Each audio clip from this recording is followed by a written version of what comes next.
Olá, seja muito bem-vindo ao canal O Filho do Universo.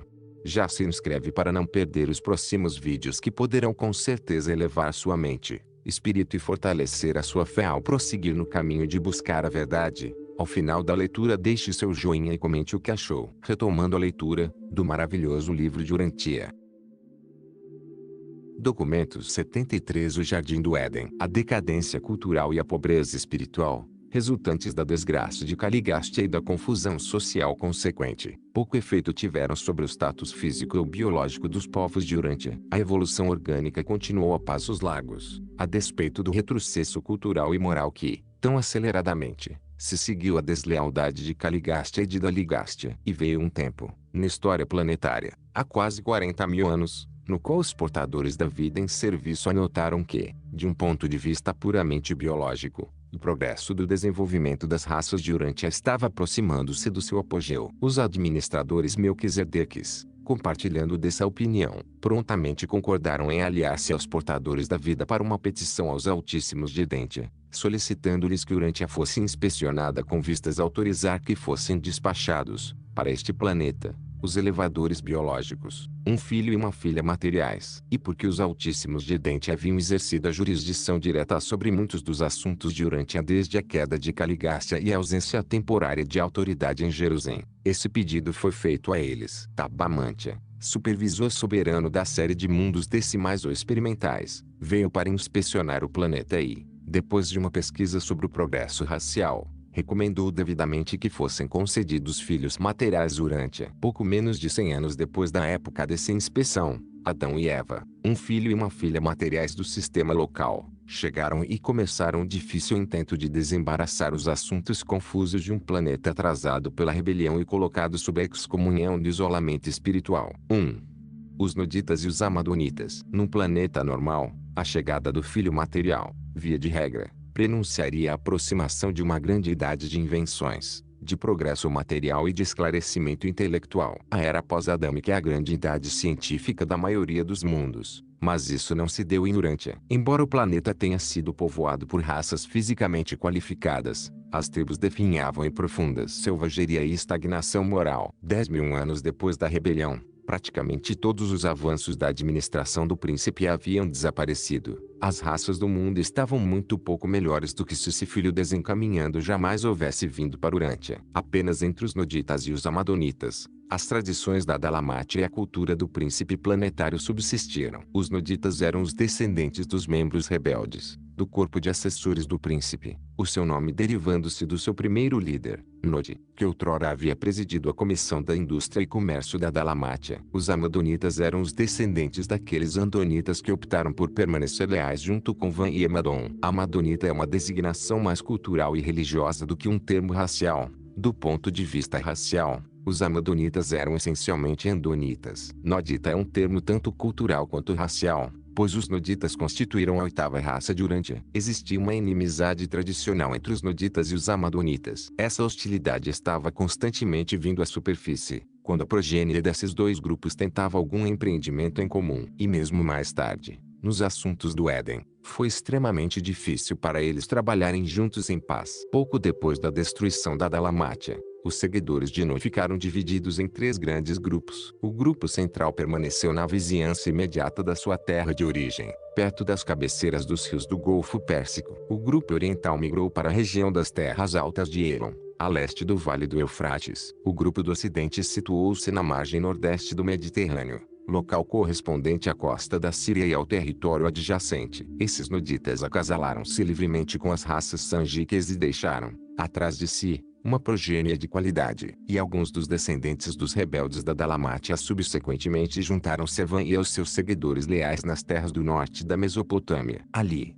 nas proximidades do lago Van e da região sulina do Mar Cáspio, os Noditas uniram-se e acasalaram-se com os Amadonitas, e foram considerados entre os poderosos homens de outrora. Antes da chegada de Adão e Eva, esses grupos, de Noditas e Amadonitas, eram as raças mais avançadas e mais cultas da Terra. 2. O planejamento do jardim. Durante quase 100 anos, antes da inspeção de Tabamantia, Van e os seus companheiros, da sua sede geral de ética e cultura mundial, situada nos Planaltos, haviam pregado o advento de um filho de Deus prometido, um elevador racial, um instrutor da verdade e um sucessor digno para o traidor Caligastia. Embora a maioria dos habitantes do mundo, naqueles dias, demonstrasse pouco ou nenhum interesse por esse vaticínio, aqueles que estavam em contato próximo com Van e Amadon levaram esse ensinamento a sério e começaram a planejar para receber efetivamente o filho prometido. Van contou aos seus companheiros mais próximos a história dos filhos materiais em Jerusalém, sobre o que conhecera deles antes mesmo de vir para Urântia. Ele sabia muito bem que esses filhos adâmicos sempre viveram em casas simples, mas encantadoras, em jardins, e propôs, 83 anos antes da chegada de Adão e Eva, que se devotassem à proclamação do advento deles e à preparação de um lar-jardim para recebê-los, da sua sede nos planaltos, e de 61 assentamentos bem distantes uns dos outros. Van e Amadon recrutaram um corpo de mais de 3.000 trabalhadores entusiasmados e dispostos, que, em uma assembleia solene, dedicaram-se a essa missão de preparar a chegada do filho prometido, ou pelo menos aguardado. Van dividiu os seus voluntários em 100 companhias, com um capitão em cada uma e um companheiro que servia na sua assessoria pessoal como oficial de ligação, mantendo Amadon como seu próprio colaborador. Essas comissões todas começaram seriamente os seus trabalhos preliminares e o comitê de localização do jardim partiu à procura do local ideal. Embora houvessem sido privados de muitos dos seus poderes para o mal, Caligastia e Daligastia fizeram tudo o que lhes foi possível para frustrar e obstruir o trabalho de preparação do jardim. Contudo, as suas maquinações malignas foram em grande parte contrabalançadas pelas atividades fiéis das quase 10.000 criaturas intermediárias leais que trabalharam incansavelmente para fazer com que o empreendimento progredisse. 3. A localização do jardim. O comitê de localização esteve afastado por quase 3 anos. Fez um relatório favorável envolvendo 3 localizações possíveis. A primeira era uma ilha no Golfo Pérsico. A segunda, a localização próxima ao rio subsequentemente ocupada pelo segundo jardim. A terceira, uma longa e estreita península, quase uma ilha, que se projetava para o oeste, na costa oriental do mar Mediterrâneo. O comitê foi, quase por unanimidade, a favor da terceira opção selecionada. Esse local foi escolhido, e 2 anos foram necessários para transferir a sede cultural do mundo, incluindo a Árvore da Vida, para essa península no Mediterrâneo. Todos os grupos de moradores da península, exceto um, mudaram-se pacificamente, quando Van chegou com a sua companhia. Essa península no Mediterrâneo tinha um clima salubre e uma temperatura regular. Esse clima era estável, devido às montanhas que circundavam o local e ao fato de que essa área era virtualmente uma ilha em um mar interior. Enquanto chovia copiosamente nos planaltos circundantes, raramente chovia no Éden propriamente dito. Todas as noites, porém, vinda da rede abrangente de canais artificiais de irrigação, uma neblina subiria e refrescaria a vegetação do jardim. A linha do litoral dessa massa de terra era consideravelmente elevada, e o istmo ligando ao continente tinha apenas 43 quilômetros de largura na parte mais estreita. O grande rio que banhava o jardim vinha das terras mais altas da península e corria para o leste através do istmo peninsular até o continente, e daí atravessando as planícies da Mesopotâmia e indo para o mar adiante. Era engrossado por 4 afluentes cuja origem estava nas colinas costeiras da Península Edênica e que são as 4 cabeceiras do rio que saía do Éden e que se confundiram, mais tarde, com os afluentes dos rios em torno do segundo jardim. As montanhas que circundavam o jardim eram ricas em pedras e metais preciosos. Embora pouquíssima atenção se desse a isso, a ideia predominante era de glorificação da horticultura e exaltação da agricultura. O local escolhido para o jardim era, provavelmente, o de maior beleza no gênero em todo o mundo, e o clima era, então, o ideal. Em nenhum outro lugar havia uma localização que se pudesse prestar de um modo tão perfeito a tornar-se um paraíso de expressão botânica. Nesse ponto de convergência, o que havia de melhor na civilização de Urântia estava reunindo-se. Dos seus confins para o lado exterior, o mundo permanecia nas trevas, na ignorância e selvageria. O Éden era o único local luminoso em Urântia, e, por natureza, era um sonho de beleza e logo se tornou um poema de paisagens de glória perfeccionada e singular. 4. O estabelecimento do jardim. Quando os filhos materiais, os elevadores biológicos, iniciam a sua permanência em um mundo evolucionário, o local da sua morada é frequentemente chamado de Jardim do Éden, porque é caracterizado pela beleza da flora e pelo esplendor da botânica de Edêntia, a capital da constelação. Van conhecia bem esses costumes e por isso cuidou para que toda a península fosse entregue ao jardim. O pastoreio e a criação de animais foram projetados para as terras contíguas do continente. Da vida animal, Apenas os pássaros e as várias espécies domesticadas permaneceriam no parque. As instruções de Van eram de que o Éden deveria ser um jardim, e apenas um jardim. Nenhum animal jamais foi abatido dentro dos seus recintos. Toda a carne consumida pelos trabalhadores do jardim, durante todos os anos da construção, foi levada até lá dos rebanhos mantidos sob custódia no continente. A primeira tarefa foi construir o muro de tijolos, através do istmo da península.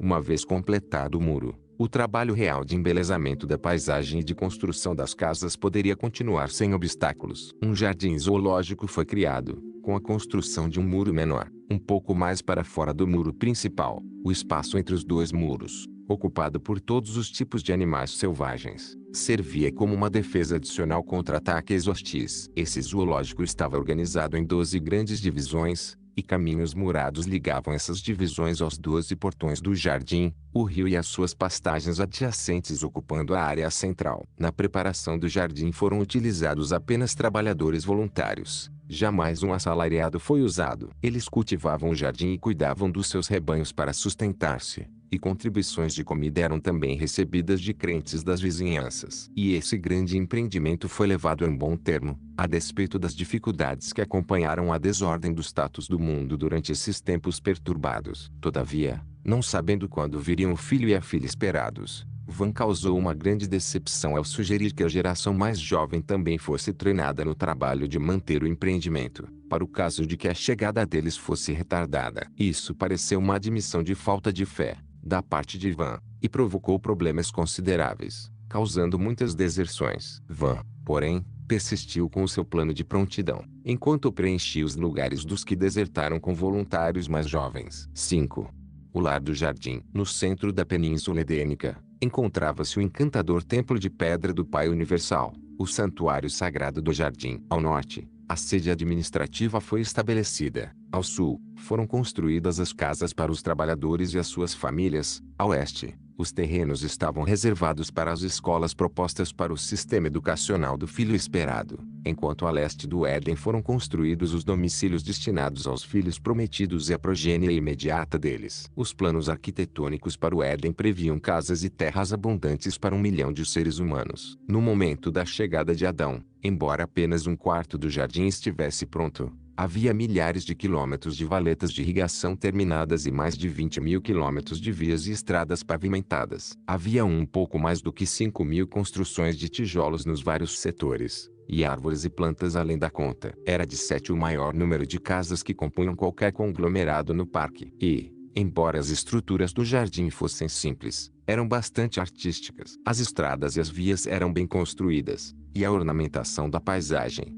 refinada. Os dispositivos sanitários do jardim eram mais adiantados do que qualquer coisa que houvesse sido feita anteriormente durante a água, para beber, no Éden era mantida potável por meio da observância rígida de regulamentações sanitárias destinadas a conservar a sua pureza. Durante esses tempos iniciais, muita complicação adveio da negligência dessas regras, mas Van, gradativamente, inculcou nos seus companheiros a importância de não permitir que nada caísse nos reservatórios de água do jardim. Antes que a rede do sistema de esgotos houvesse sido implantada, os edenitas enterravam escrupulosamente todo o lixo ou material em decomposição. Os inspetores de Amadon faziam as suas rondas todos os dias, à procura de causas possíveis de doenças. Os urantianos só redespertaram a sua consciência para a importância da prevenção de doenças humanas em tempos posteriores. Nos séculos 19 e 20, antes da interrupção do regime adâmico, um sistema coberto de condutos de tijolos para a rede de esgotos havia sido construído,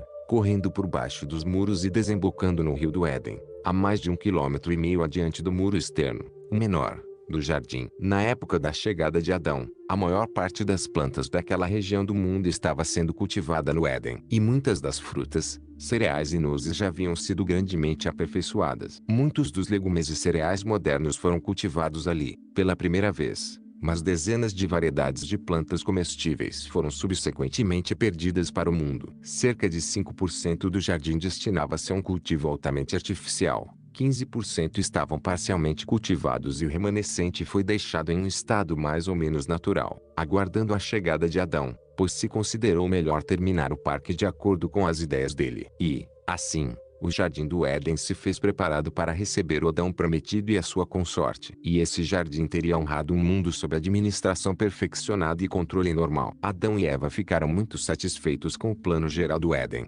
embora houvessem feito muitas mudanças nas mobílias das suas próprias moradas pessoais. Embora o trabalho de embelezamento mal houvesse sido acabado na época da chegada de Adão, o local já era uma preciosidade de beleza botânica, e, durante a primeira temporada da sua estada no Éden, todo o jardim tomou uma nova forma e assumiu novas proporções de beleza e grandeza. Nunca, antes dessa época nem depois, foi o abrigo de uma exposição de horticultura e agricultura tão completa e de tal beleza. 6.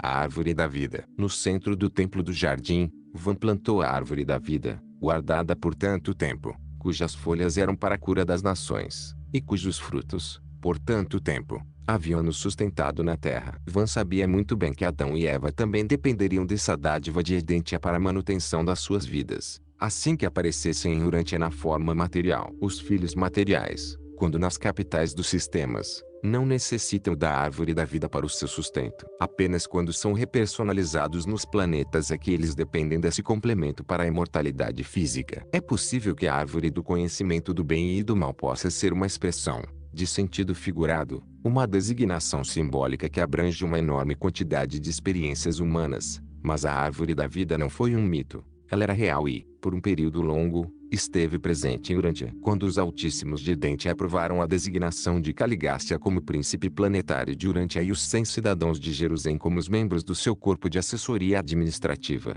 eles enviaram ao planeta, por intermédio dos Melquisedeques, um arbusto de Edêntia. E essa planta cresceu e transformou-se na árvore da vida em Urântia. Essa forma de vida não inteligente é nativa nas esferas sedes da constelação, sendo também encontrada nos mundos sede do universo local e dos superuniversos, bem como nas esferas de Avona, mas não nas capitais dos sistemas. Essa superplanta armazenava certas energias do espaço que são antídotos para os elementos que produzem os efeitos do envelhecimento na existência animal. A fruta da árvore da vida era como uma bateria de armazenamento de uma superquímica, que, quando ingerida, libera misteriosamente a força que o universo tem de prolongamento da vida. Essa forma de sustento era totalmente inútil para os seres evolucionários comuns de Urântia, mas era especificamente útil aos 100 membros materializados do corpo de assessores de Caligástia e aos 100 andonitas modificados que haviam contribuído com seus plasmas vitais para o corpo de assessores do príncipe, e a quem,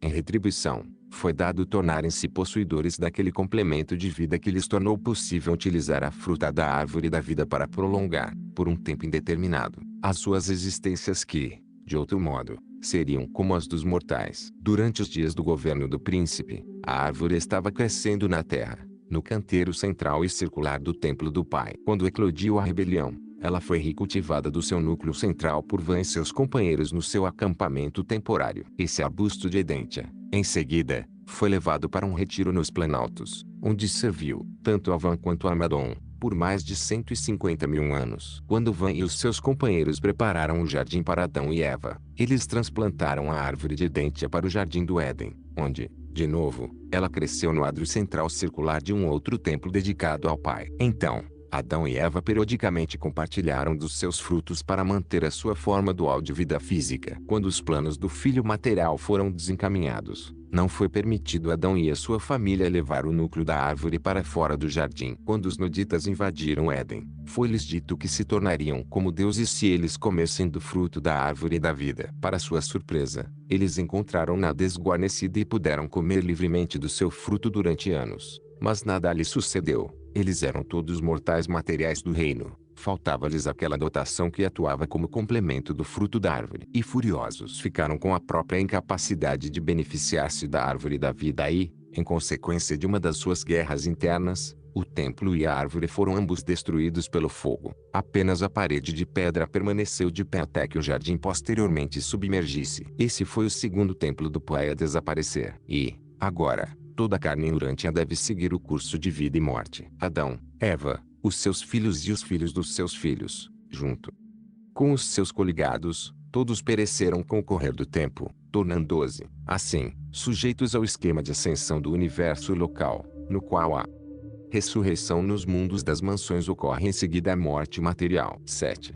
O destino do Éden. Depois que Adão deixou, O primeiro jardim foi ocupado variadamente pelos noditas, pelos cutitas e pelos suntitas. Posteriormente, tornou-se a morada dos noditas do norte que se opunham a cooperar com os adamitas. A península, após Adão haver deixado o jardim, esteve invadida por esses noditas inferiores durante quase 4.000 anos, quando, em consequência da atividade violenta dos vulcões da vizinhança e da submersão da ponte terrestre que ligava a Sicília à África, o fundo do mar Mediterrâneo a leste afundou, levando para baixo das águas toda a Península Edênica. Concomitantemente com essa imensa submersão, a linha da costa oriental do Mediterrâneo foi grandemente elevada. E esse foi o fim da mais bela criação natural que Urântia jamais abrigou. O afundamento não foi súbito. Várias centenas de anos foram necessárias para submergir completamente toda a península. Nós não podemos considerar esse desaparecimento do jardim como sendo, de nenhum modo, resultado de um malogro dos planos divinos nem resultado dos erros de Adão e Eva. Consideramos a submersão do Éden apenas um acontecimento natural.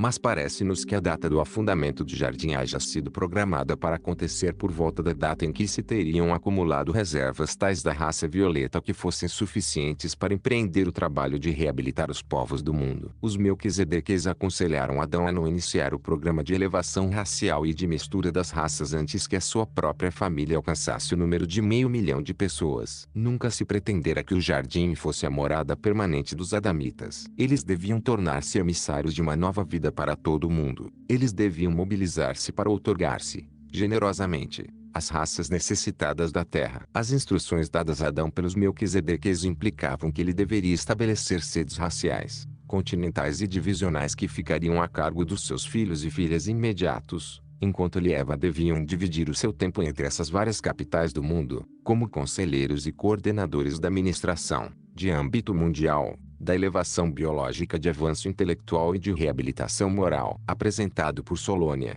a seráfica voz do jardim. Documentos 74. Adão e Eva. Adão e Eva chegaram a Urântia 37.848 anos antes do ano 1934 d.C. Era meia estação, e o jardim estava em um pico de florescimento quando chegaram. E foi ao meio-dia, sem prévio anúncio, que 2 transportes seráficos, acompanhados pelo pessoal de Jerusalém, os encarregados do transporte dos elevadores biológicos até Urântia, aterrissaram suavemente na superfície do planeta em rotação, na vizinhança do Templo do Pai Universal. Todo o trabalho de rematerialização dos corpos de Adão e Eva foi executado dentro dos recintos daquele santuário, recentemente criado. E, desde o momento da chegada, passaram-se 10 dias até que eles fossem recriados na forma humana dual, para serem apresentados como os novos governantes do mundo. Eles recuperaram a consciência simultaneamente. Os filhos e filhas materiais sempre servem juntos. É parte da essência do serviço deles, em todos os tempos e todos os lugares, não se separarem jamais. Eles estão destinados a trabalhar aos pares, raramente funcionam separadamente. 1.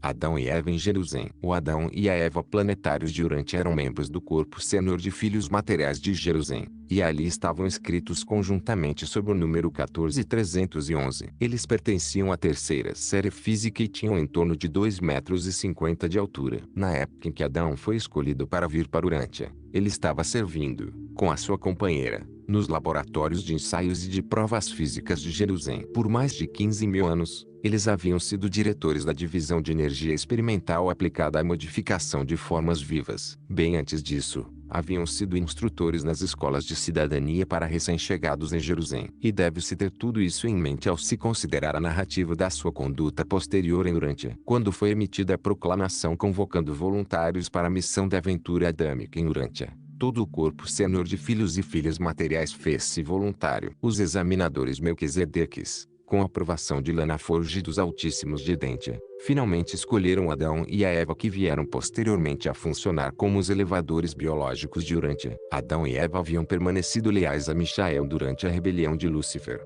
O casal, contudo, foi convocado perante o soberano do sistema e o seu gabinete inteiro, para serem examinados e receberem instruções. Os detalhes dos assuntos de Urântia foram-lhes totalmente apresentados. Eles foram exaustivamente instruídos quanto aos planos que deveriam seguir, ao aceitarem as responsabilidades do governo de um mundo tão transtornado por conflitos, foram colocados sob juramentos conjuntos de lealdade aos Altíssimos de Dente e a Michael de Salvington, e foram devidamente aconselhados a considerar a si próprios como subordinados ao corpo de administradores Melquisedeques de Urântia, até que esse corpo de governo julgasse adequado entregar a direção do mundo ao encargo deles. Esse par de Jerusalém deixou para trás de si, na capital de Satânia e em outros locais, sem descendentes, 50 filhos e 50 filhas, criaturas magníficas que haviam escapado das armadilhas da progressão e que estavam todos funcionando como fiéis servidores, gozando da confiança do universo na época da partida dos seus pais para Urântia. Esses filhos estavam todos presentes ao belo templo dos filhos materiais,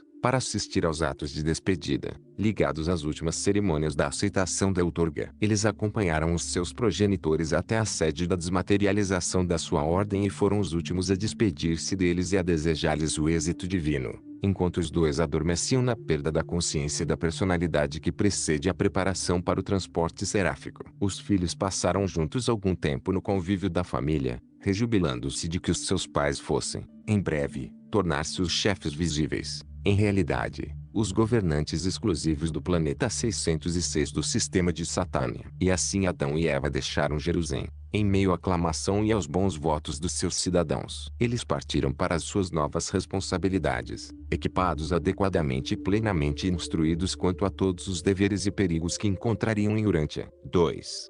A chegada de Adão e Eva. Adão e Eva adormeceram em Jerusalém e, quando acordaram no templo do Pai em Urântia, na presença da imponente multidão reunida para dar-lhes as boas-vindas, eles ficaram face a face com dois seres de quem eles muito haviam ouvido falar, Van e o seu fiel companheiro Amadon. Esses dois heróis da secessão de Caligástia foram os primeiros a saudá-los no seu novo lar no jardim. A língua do Éden era um dialeto andônico, que era o que Amadon falava. Van e Amadon haviam melhorado bastante essa língua, criando um novo alfabeto de 24 letras, e esperavam vê-la transformar-se na língua de Urântia, quando a cultura edênica se espalhasse pelo mundo. Adão e Eva já haviam aprendido e dominavam esse dialeto humano antes de partirem de Jerusalém, de modo que aquele filho de Adão ouviu o eminente novo governante do seu mundo dirigir-se a ele na sua própria língua. E, naquele dia, houve grande emoção e alegria em todo o Éden, enquanto os corredores apressaram-se para buscar os pombas-correios reunidos de locais próximos e distantes,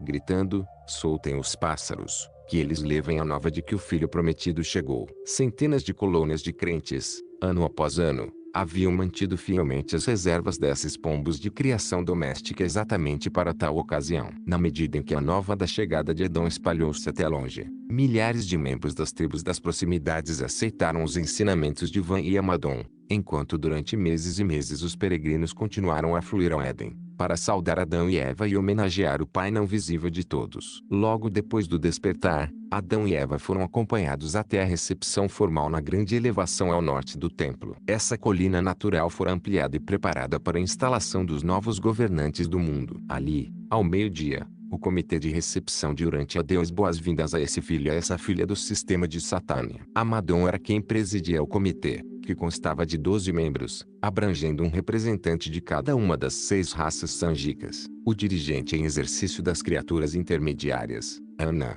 filha e porta-voz leal dos Noditas, Noé, filho do arquiteto e construtor do jardim e executor dos planos do seu falecido pai, e os 2 portadores da vida residentes. O ato seguinte foi a entrega do encargo da custódia planetária a Adão e Eva, feita pelo Melquisedeque Sênior, dirigente do Conselho dos Administradores de Urântia. O filho e a filha materiais fizeram o juramento de fidelidade aos Altíssimos de Norlatiadec e Michael de Nebadon e foram proclamados governantes de Urântia por Van, que então renunciou à autoridade titular, a qual por mais de 150 mil anos ele vinha mantendo, em virtude de um ato dos administradores Melquisedeques. E Adão e Eva foram vestidos com os mantos reais nessa ocasião, momento da sua entronização formal no governo do mundo. Nem todas as artes de Dalamate haviam sido perdidas para o mundo. A tecelagem era ainda praticada nos dias do Éden. Então, foram ouvidas a proclamação do arcanjo e a voz de Gabriel que, por transmissão, decretou o julgamento da segunda lista de chamada durante a ressurreição dos sobreviventes adormecidos da segunda dispensação de graça e de misericórdia ao planeta 606 de Satânia. A dispensação do príncipe havia passado. A idade de Adão, A terceira época planetária abriu-se em meio a cenas de grandeza e da simplicidade, e os novos governantes de Urântia começaram o seu reinado sob condições aparentemente favoráveis, não obstante a confusão de âmbito mundial ocasionada pela falta de cooperação daquele que o precedera em autoridade no planeta. 3. Adão e Eva aprendem sobre o planeta e agora, depois da sua instalação formal, Adão e Eva tornam-se conscientes, dolorosamente, do seu isolamento planetário. Silenciosas estavam as transmissões tão familiares para eles, e ausentes estavam todos os circuitos de comunicação extraplanetária. Os seus companheiros de Jerusalém haviam ido para mundos onde tudo se passava normalmente, com um príncipe planetário bem estabelecido e um corpo de assessores experientes e competentes, prontos para recebê-los e cooperar com eles durante o início da experiência deles em tais mundos. Todavia, em Urântia, a rebelião havia modificado tudo. Aqui, o príncipe planetário estava muito presente e, ainda que privado de quase todo o seu poder de fazer o mal, ele era ainda capaz de tornar difícil e, em uma certa medida, arriscada a tarefa de Adão e Eva. Eram um filho e uma filha de Jerusalém, circunspectos e desiludidos aqueles que passearam naquela noite pelo jardim, sob o brilho da lua cheia, falando de planos para o dia seguinte. Assim terminou o primeiro dia de Adão e Eva durante a isolada, o confuso planeta da traição de Caligástia. E eles andaram e conversaram até tarde da noite, a primeira noite deles na Terra, e sentiram-se muito sós. O segundo dia de Adão na Terra foi passado em uma reunião com os administradores planetários e o conselho consultor pelos Melquisedeques e seus colaboradores. Adão e Eva souberam mais sobre os detalhes da rebelião de Caligástia e sobre o efeito que essa sucessão teve sobre o progresso do mundo. E foi, no todo, uma história desencorajadora. Esse longo relato dos desmandos nos assuntos mundiais. Souberam de todos os fatos a respeito do colapso completo do esquema de Caligástia para acelerar o processo de evolução social. Eles também chegaram a uma plena compreensão da loucura que fora tentar realizar o avanço planetário independentemente do plano divino de progresso. E assim terminou um dia triste, mas esclarecedor, o segundo dia deles em Urântia. O terceiro dia foi dedicado a uma inspeção do jardim. Nos imensos pássaros de transporte, os fandores, Adão e Eva viram,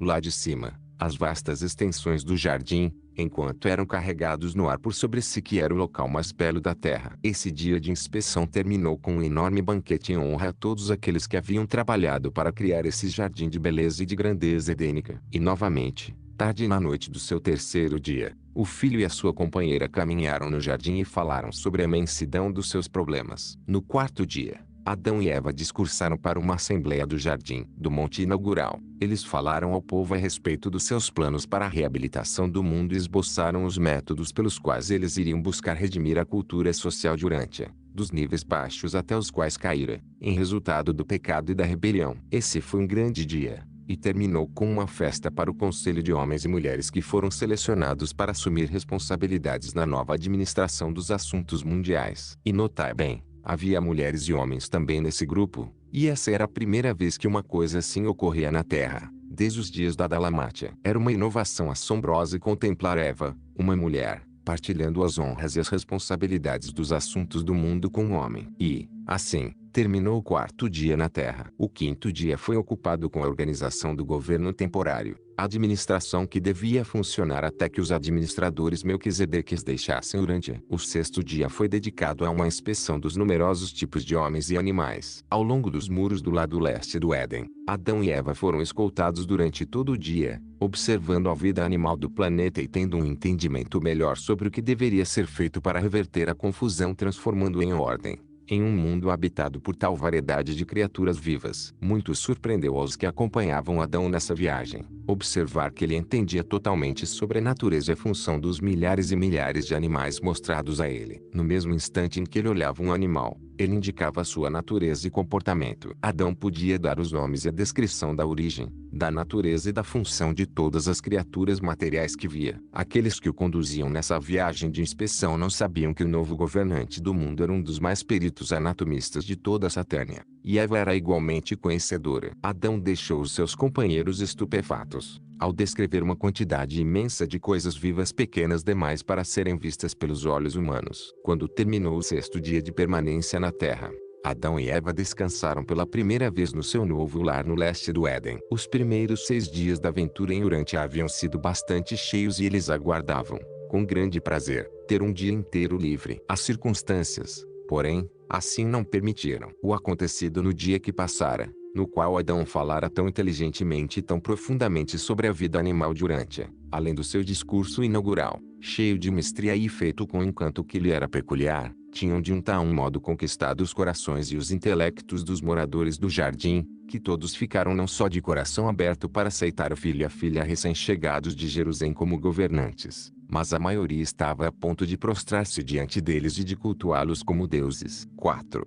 A primeira insurreição. Naquela noite, a que se seguiu ao sexto dia, enquanto Adão e Eva estavam adormecidos, coisas estranhas estavam acontecendo na vizinhança do templo do Pai, no setor central do Éden. Ali, sob os raios doces da lua, centenas de homens e mulheres cheios de emoção e entusiasmo, durante horas, escutaram os argumentos apaixonados dos seus líderes. Eles tinham boas intenções, mas simplesmente não conseguiam entender a simplicidade dos modos fraternais e democráticos dos seus novos governantes. E, muito antes do nascer do dia, os novos administradores temporários dos assuntos do mundo chegaram à conclusão virtualmente unânime de que Adão e a sua companheira eram exageradamente introvertidos e modestos. E decidiram que a divindade havia descido à terra em forma corpórea, que Adão e Eva eram, na realidade, deuses ou, de qualquer modo, estavam quase nesse estado, a ponto de serem dignos de uma reverência adoradora. Os incríveis acontecimentos dos primeiros 6 dias de Adão e Eva na terra haviam sido fortes demais para as mentes despreparadas até mesmo dos melhores homens da terra. As suas cabeças estavam como que em um turbilhão, e eles haviam se deixado levar pela proposta de trazer o nobre para até o templo do Pai, em pleno meio-dia, de modo que todos pudessem inclinar-se em adoração respeitosa e prostrar-se em humilde submissão. E os habitantes do jardim estavam sendo realmente sinceros em tudo isso. Van protestou. Amadão estava ausente. Fora encarregado da guarda de honra que permaneceria com Adão e Eva por toda a noite. Mas o protesto de Van foi posto de lado. Foi-lhe dito que também ele era por demais modesto, que também não se assumia, e que mesmo ele próprio não estava longe de ser um deus. Ou, então, como teria ele vivido por tanto tempo na terra? E se não fora, como havia causado um acontecimento tão importante como a vinda de Adão? E, como os edenitas superexcitados estavam a ponto de agarrá-lo e de carregá-lo até o monte para adoração, Van saiu de perto da multidão e, sendo capaz de comunicar-se com as criaturas intermediárias, enviou o líder delas com toda a pressa até Adão. Era já quase a hora do alvorecer do 7º dia deles, na terra,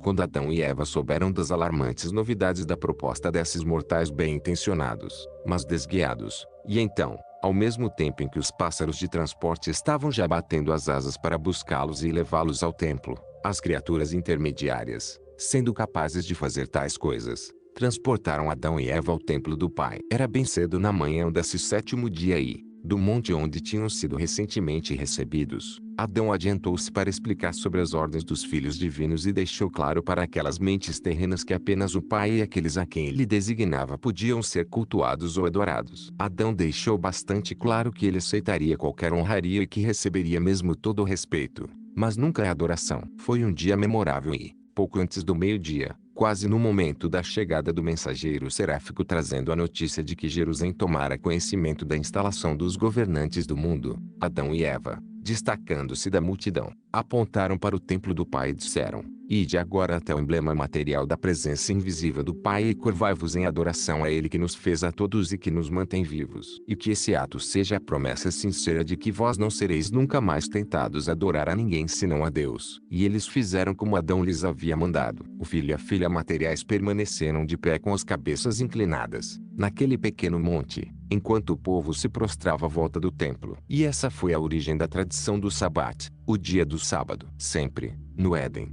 o 7º dia foi devotado à reunião do meio-dia no templo, e o costume de consagrar o resto do dia à cultura pessoal perdurou por muito tempo. A manhã era dedicada aos aperfeiçoamentos físicos, a hora do meio-dia, a adoração espiritual, à tarde, a cultura da mente, enquanto a noite era passada em regozijo social. Isso nunca foi lei no Éden, mas permaneceu como costume enquanto a administração adâmica conservou o seu poder na terra. 5.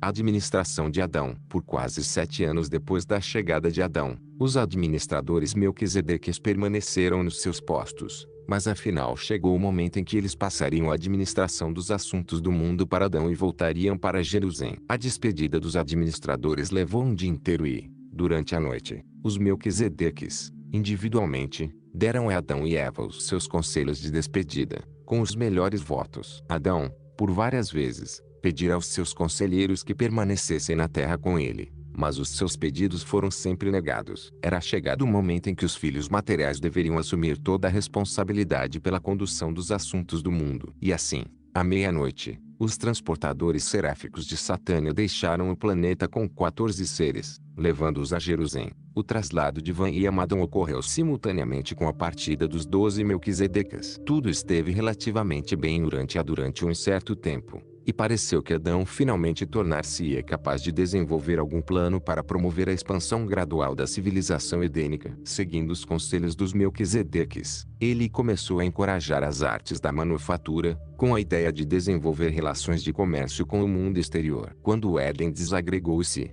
havia mais de 100 ateliês primitivos em funcionamento, e amplas relações de comércio com as tribos vizinhas haviam sido estabelecidas. Durante idades, Adão e Eva haviam sido instruídos na técnica de aperfeiçoar um mundo em prontidão com as suas contribuições especializadas para o avanço da civilização evolucionária. Mas agora eles se viam frente a problemas prementes, tais como o estabelecimento da lei e da ordem em um mundo selvagem, de bárbaros e seres humanos semicivilizados. A parte anata da população da Terra, reunida no jardim, apenas uns poucos grupos, aqui e ali, estavam prontos de fato para acolher a cultura adâmica. Adão fez um esforço heróico e determinado para estabelecer um governo mundial, mas deparou com uma resistência obstinada contra cada modificação. Adão já havia colocado em operação um sistema de controle grupal em todo o Éden. Havia confederado todas essas companhias na Liga Edênica. Mas problemas realmente sérios ocorreram quando ele saiu do jardim e procurou aplicar essas ideias junto às tribos exteriores. No momento em que os colaboradores de Adão começaram a trabalhar fora do jardim,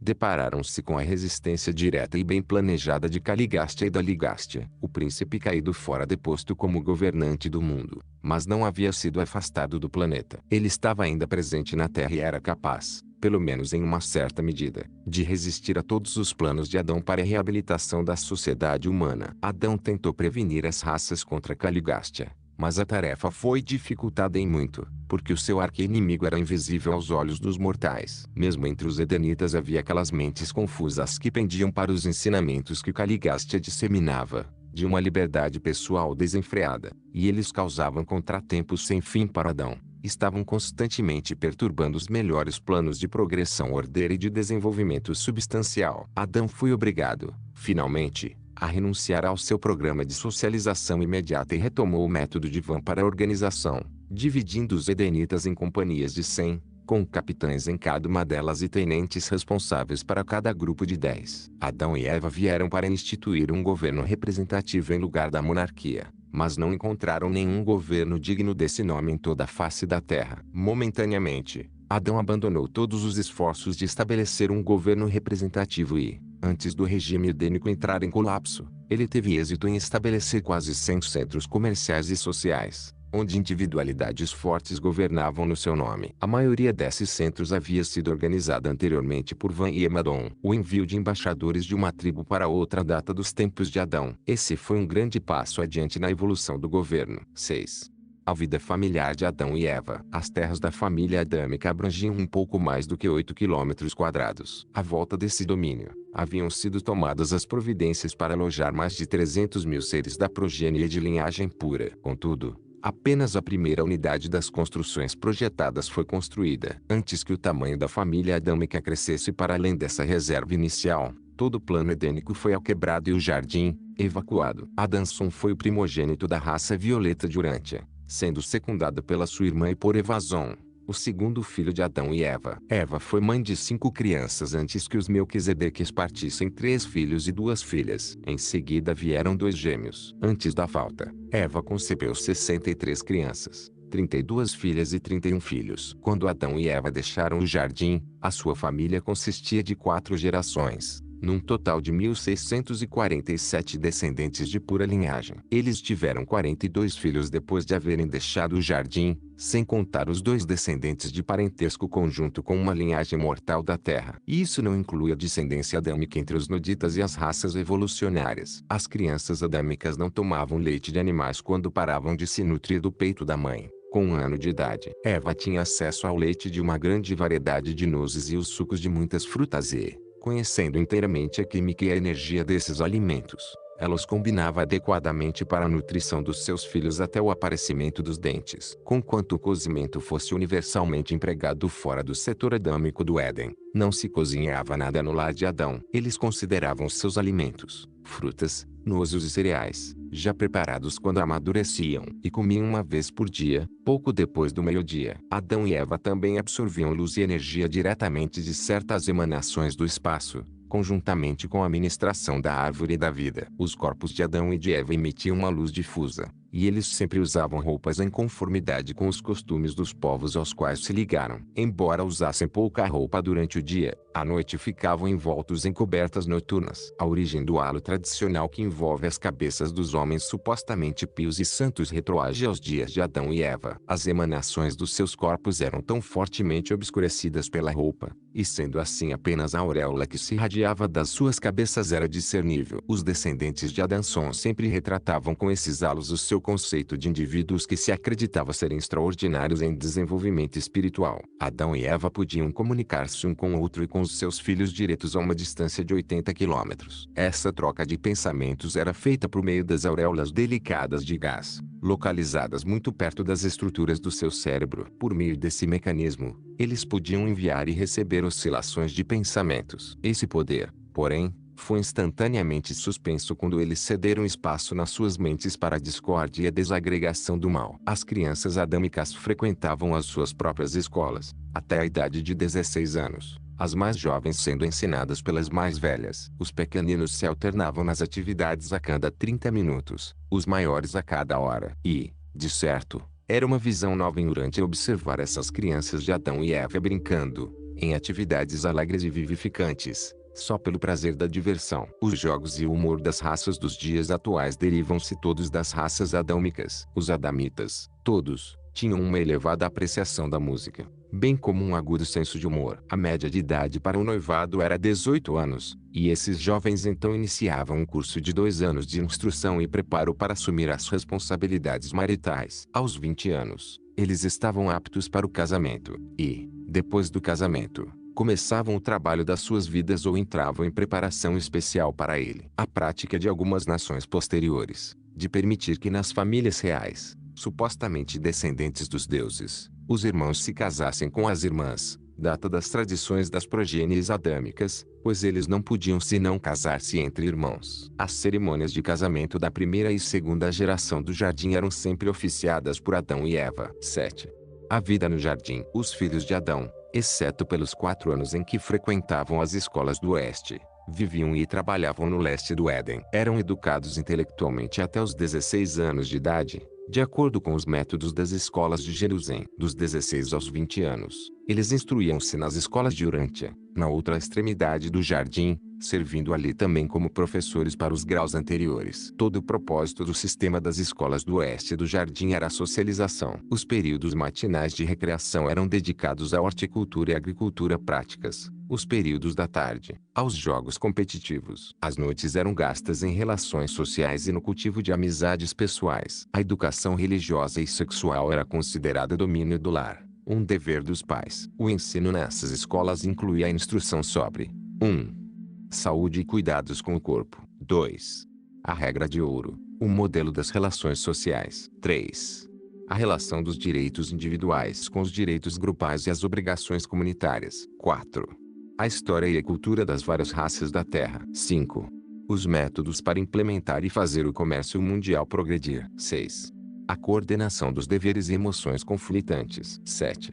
O cultivo dos jogos, humor e substitutos competitivos para as lutas físicas. As escolas e todas as atividades do jardim de fato estavam sempre abertas aos visitantes. Os observadores desarmados eram livremente admitidos ao Éden, para visitas curtas. Para permanecer no jardim, um urantiano tinha de ser adotado. Ele recebia instruções sobre o plano e sobre o propósito da outorga adâmica, expressava sua intenção de aderir a essa missão, e então fazia a declaração de lealdade ao regime social de Adão e à soberania espiritual do Pai Universal. As leis do jardim eram baseadas nos códigos mais antigos da Dalamátia e foram promulgadas sob 7 diretrizes. 1. As leis sanitárias e de saúde. 2.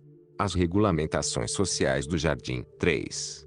O Código das Negociações e do Comércio. 4. As leis da conduta equitativa e das competições. 5. As leis da vida familiar. 6. O Código Civil da Regra de Ouro. 7. Os 7 mandamentos da Lei Moral Suprema. A lei moral do Éden era pouco diferente dos 7 mandamentos da Dalamátia, mas os adamitas ensinavam muitas outras razões para esses mandamentos. Por exemplo, a respeito da injunção contra o homicídio, a presença do ajustador do pensamento residente foi dada como um motivo a mais para não se destruir a vida humana. Eles ensinavam que aquele que derramar o sangue humano terá o seu próprio sangue derramado pelo homem, pois Deus fez o homem à sua imagem. A hora da adoração pública no Éden era o meio-dia. O pôr do sol era a hora da adoração familiar. Adão fez o que podia para desencorajar o uso de orações prontas, ensinando que a oração eficaz devia ser integralmente individual, que devia ser o desejo da alma. Mas os edenitas continuaram a usar as preces e as formas transmitidas nos tempos da Dalamátia. Adão também se esforçou para substituir os sacrifícios de sangue, nas cerimônias religiosas, pelas oferendas de frutos da terra. Mas pouco progresso havia sido feito antes da desagregação do jardim. Adão tentou ensinar as raças sobre a igualdade dos sexos. O modo pelo qual Eva trabalhava ao lado do seu marido exercia uma profunda impressão sobre todos os moradores do jardim. Adão ensinara a eles, definitivamente, que a mulher, em igualdade com o homem, contribui com aqueles fatores da vida que se unem para formar um novo ser. Até então, a humanidade havia presumido que toda a procriação residia na força do pai para gerar, e havia considerado a mãe como um simples instrumento para nutrir aqueles que nasceriam e amamentar o recém-nascido. Adão ensinou aos seus contemporâneos tudo o que podiam compreender e isso, relativamente falando, não era muito. Entretanto, os filhos mais inteligentes das raças da Terra aguardavam ansiosamente a época em que lhes seria permitido casar-se com os filhos superiores da raça violeta. E em que mundo diferente Urântia não se teria transformado, se esse grande plano de elevação das raças houvesse sido levado adiante. Mesmo sendo como foi, ganhos imensos resultaram da pouca quantidade do sangue dessa raça importada e a qual foi assegurada incidentalmente aos povos evolucionários. E, assim, Adão trabalhou para o bem-estar e para a elevação do mundo da sua permanência. Todavia, era uma tarefa difícil conduzir esses povos mestiços e miscigenados por um caminho melhor. 8.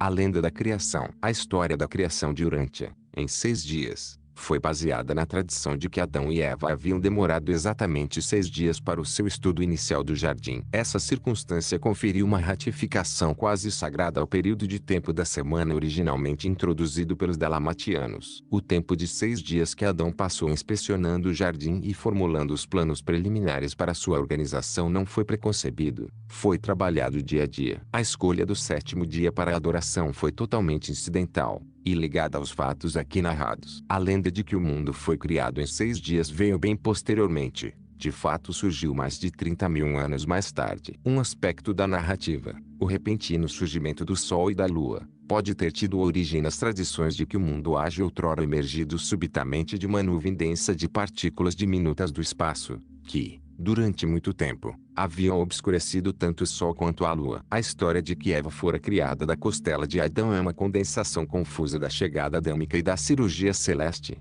ligada à troca de substâncias vivas associadas à vinda do corpo de assessores corpóreos do príncipe planetário, mais de 450.000 anos antes. A maioria dos povos do mundo tem sido influenciada pelas tradições de que Adão e Eva tinham formas físicas criadas para eles quando da sua chegada em Urântia. A crença de que o homem foi criado do barro era quase universal no hemisfério oriental. Essa tradição pode ser encontrada desde as Ilhas Filipinas até a África, dando a volta ao mundo. E muitos grupos aceitaram essa história do homem vindo do barro, por alguma forma de criação especial, no lugar das crenças anteriores na criação progressiva, a evolução. Fora das influências da Dalamátia e do Éden, a humanidade tinha a tendência a acreditar na ascensão gradual da raça humana. A evolução não é uma descoberta moderna. Os antigos entendiam o caráter lento e evolucionário do progresso humano. Desde o início da sua civilização, os gregos tinham ideias claras sobre isso, apesar da sua proximidade da Mesopotâmia. Embora as várias raças da Terra tenham se confundido nas suas noções de evolução,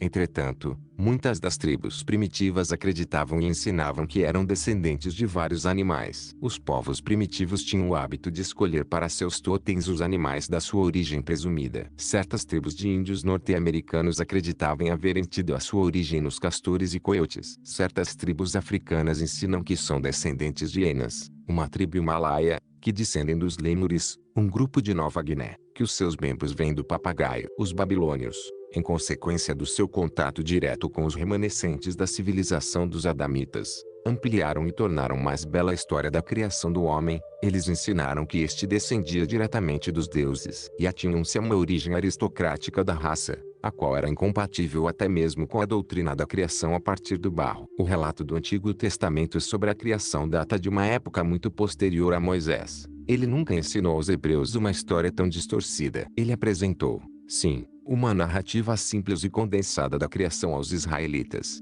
esperando com isso aumentar o seu apelo de adoração do Criador, o Pai Universal, a quem ele chamava de o Senhor Deus de Israel. Nos seus ensinamentos iniciais, com muita sabedoria, Moisés não tentou ir até antes da época de Adão e, posto que foi o instrutor supremo dos hebreus, as histórias de Adão tornaram-se intimamente associadas com as da criação. Que as tradições iniciais reconheciam as civilizações pré-adâmicas é visivelmente mostrado pelo fato de que os editores posteriores, com a intenção de erradicar todas as referências aos assuntos humanos antes da época de Adão, esqueceram-se de retirar a referência indicadora da imigração de Caim para a terra de Nod, onde ele encontrou uma esposa. Os hebreus não tiveram uma língua escrita de uso generalizado, até muito depois de chegarem à Palestina. Eles aprenderam o uso de um alfabeto dos vizinhos filisteus, refugiados políticos da civilização superior de Creta. Os hebreus pouco escreveram até por volta de 900 a.C.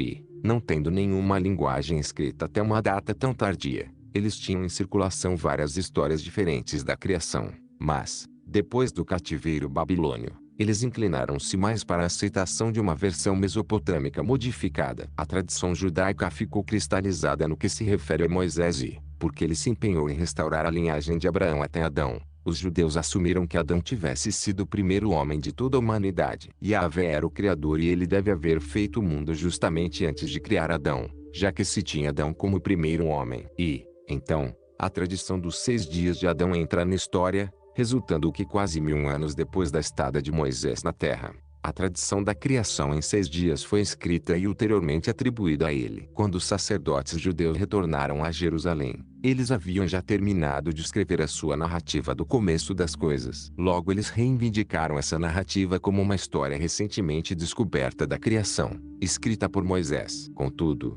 os hebreus contemporâneos, da época de 500 a.C., não consideraram esses escritos como sendo revelações divinas, eles os consideraram como sendo o que os povos mais recentes chamam de narrativas mitológicas. Esse documento espúrio, com a reputação de ser um ensinamento de Moisés, foi trazido à consideração de Ptolomeu, o rei grego do Egito, que fez com que uma comissão de 70 eruditos o traduzisse para o grego, para sua biblioteca em Alexandria. E, assim, essa narrativa encontrou seu lugar entre aqueles escritos que posteriormente se tornaram uma parte das coleções ulteriores das Sagradas Escrituras dos hebreus e das religiões cristãs. E, por identificação com esses sistemas teológicos, durante um longo tempo, esses conceitos influenciaram profundamente a filosofia de muitos povos ocidentais. Os instrutores cristãos perpetuaram a crença de um fiat momentâneo para a criação da raça humana, e tudo isso levou diretamente à formação da hipótese de que haja havido uma idade de ouro, de benção utópica, com a teoria da queda do homem ou do super-homem, e isso explica a condição não utópica da sociedade. Essas perspectivas da vida e do lugar do homem no universo eram, no mínimo, desencorajantes, posto que se baseavam na crença da regressão mais do que na progressão, bem como implicavam uma deidade vingativa, a qual fez a sua cólera desabar sobre a raça humana, em retaliação pelos erros de certos administradores planetários de outrora. A Idade de Ouro é um mito, mas o Éden foi um fato, e a civilização do jardim foi de fato arruinada. Durante 117 anos, Adão e Eva persistiam no jardim, quando, por causa da impaciência de Eva e dos erros de julgamento de Adão, eles cometeram a presunção de desviar-se do caminho ordenado, trazendo rapidamente o desastre sobre si próprios e retardando, de um modo desastroso, o progresso do desenvolvimento em toda a Urântia. Narrado por Solônia, A seráfica voz do jardim. Documento 75. A falta de Adão e Eva. Depois de mais de 100 anos de esforços em Urântia, Adão não podia constatar senão pouquíssimo progresso fora do jardim. O mundo, em geral, não parecia estar melhorando o suficiente. A realização do aperfeiçoamento racial parecia estar muito distante. Assim, a situação parecia desesperadora, a ponto de requerer algum remédio que não constava nos planos originais. Pelo menos era isso que passava com frequência pela mente de Adão, e foi isso que muitas vezes ele disse a Eva. Adão e a sua companheira eram leais, mas encontravam-se isolados dos seus semelhantes e estavam muito aflitos com a má situação do seu mundo. 1. O problema durante a missão adâmica durante a experimental, estigmatizada e isolada pela rebelião, era uma tarefa descomunal. E o filho e a filha materiais logo se tornaram conscientes das dificuldades e da complexidade do compromisso que assumiram com o planeta. Corajosamente, contudo, enfrentaram a tarefa de resolver os seus múltiplos problemas. Todavia, ao dedicarem-se ao importante trabalho de eliminar os seres defeituosos e degenerados dentre as linhagens humanas, eles ficaram bastante consternados. Não conseguiam encontrar uma saída para o dilema, e não podiam obter o conselho dos seus superiores de Jerusalém, nem de Edentia. E aqui estavam eles, isolados, confrontando-se dia a dia com algum contratempo novo e complexo, com algum problema que parecia insolúvel. Em condições normais, o primeiro trabalho do Adão e da Eva planetário seria a coordenação e a mistura das raças. Em Urântia, porém, esse projeto parecia quase totalmente sem esperança, pois as raças, ainda que biologicamente adequadas, nunca haviam sido purgadas das suas linhagens atrasadas e defeituosas. Adão e Eva viram-se em uma esfera totalmente despreparada para a proclamação da Irmandade dos homens. Um mundo que tateava em uma obscuridade espiritual abjeta, afligido por uma confusão agravada pelo malogro da missão da administração precedente. A mente e a moral estavam em um nível baixo e, em lugar de começar a tarefa de efetuar a unificação religiosa, eles teriam de recomeçar o trabalho de conversão dos habitantes às mais simples formas de crenças religiosas. Em lugar de encontrarem uma língua pronta para ser adotada, depararam-se com a confusão mundial de centenas e centenas de dialetos locais. Nenhum Adão do serviço planetário fora, jamais, colocado em um mundo mais difícil. Os obstáculos pareciam insuperáveis e os problemas aquém das possibilidades de solução por seres criados. Eles estavam isolados, e o terrível sentimento de solidão que os atormentava aumentava, ainda mais, pela partida antecipada dos administradores Melquisedeques. Só indiretamente, por meio das ordens angélicas, podiam eles comunicar-se com qualquer ser fora do planeta. A sua coragem enfraquecia-se aos poucos. Os seus espíritos abatiam-se algumas vezes, mesmo a fé quase se lhes faltava. Esse era o verdadeiro quadro de consternação dessas duas almas nobres ao ponderarem sobre as tarefas com que se defrontavam. Ambos estavam altamente conscientes da tarefa descomunal que envolvia a execução da sua missão planetária. Nenhum, dentre os filhos materiais de Nebadon,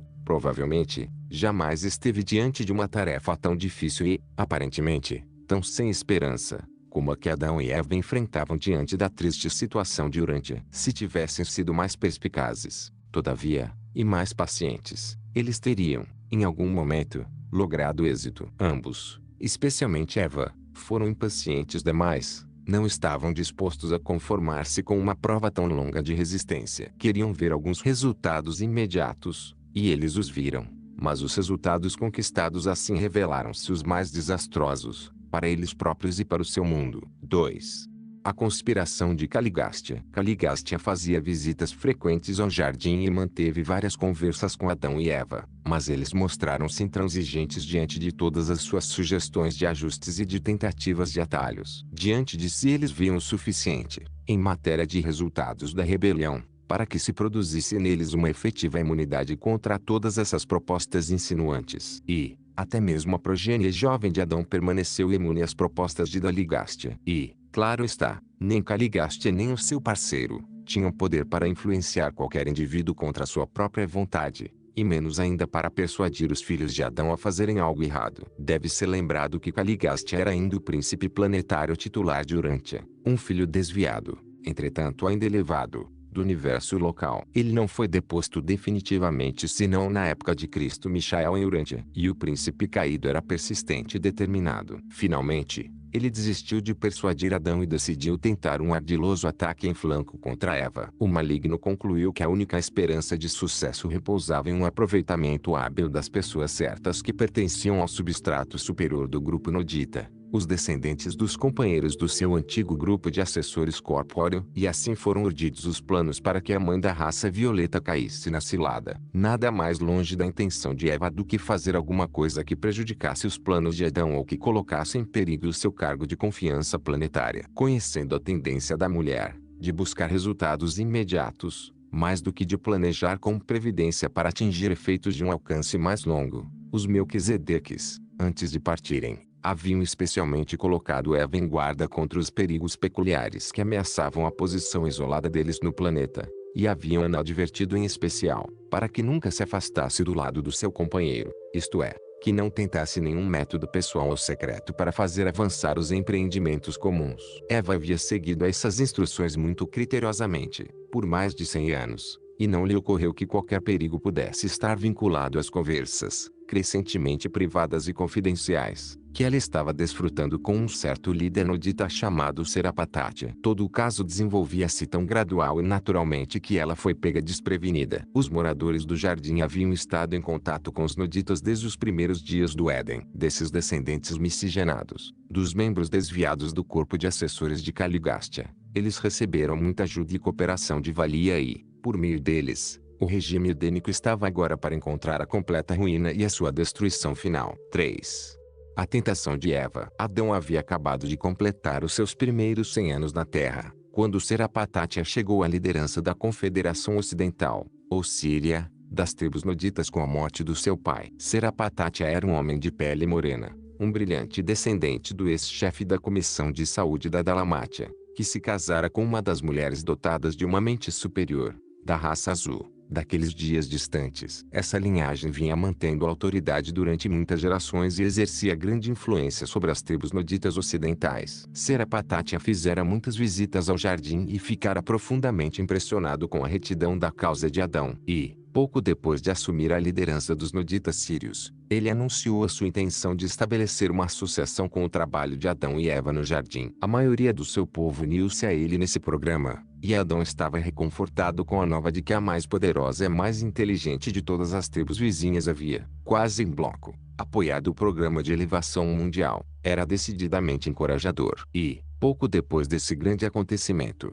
Serapatati e o seu novo corpo de assessores foram recebidos por Adão e Eva na sua própria casa. Serapatati tornou-se um dos mais capazes e eficientes de todos os colaboradores de Adão. Ele era totalmente honesto e completamente sincero em todas as suas atividades, e nunca percebeu, nem mesmo mais tarde, que estava sendo usado, pelo astuto Caligástia, como uma arma circunstancial. Em breve, Serapatati tornou-se o vice-presidente da Comissão Edênica de Relações Tribais e muitos planos foram feitos para uma continuidade mais vigorosa do trabalho de conquistar as tribos longínquas para a causa do jardim. Ele teve muitas conferências com Adão e Eva, especialmente com Eva, e eles conversaram sobre muitos projetos para aperfeiçoar os seus métodos. Um dia, durante uma conversa com Eva, ocorreu a Serapatati que seria de muita ajuda, enquanto esperavam pelo recrutamento de um grande número da raça violeta, se algo pudesse ser feito, nesse meio tempo, para o aprimoramento imediato das tribos necessitadas que permaneciam à espera. Serapatati sustentava que,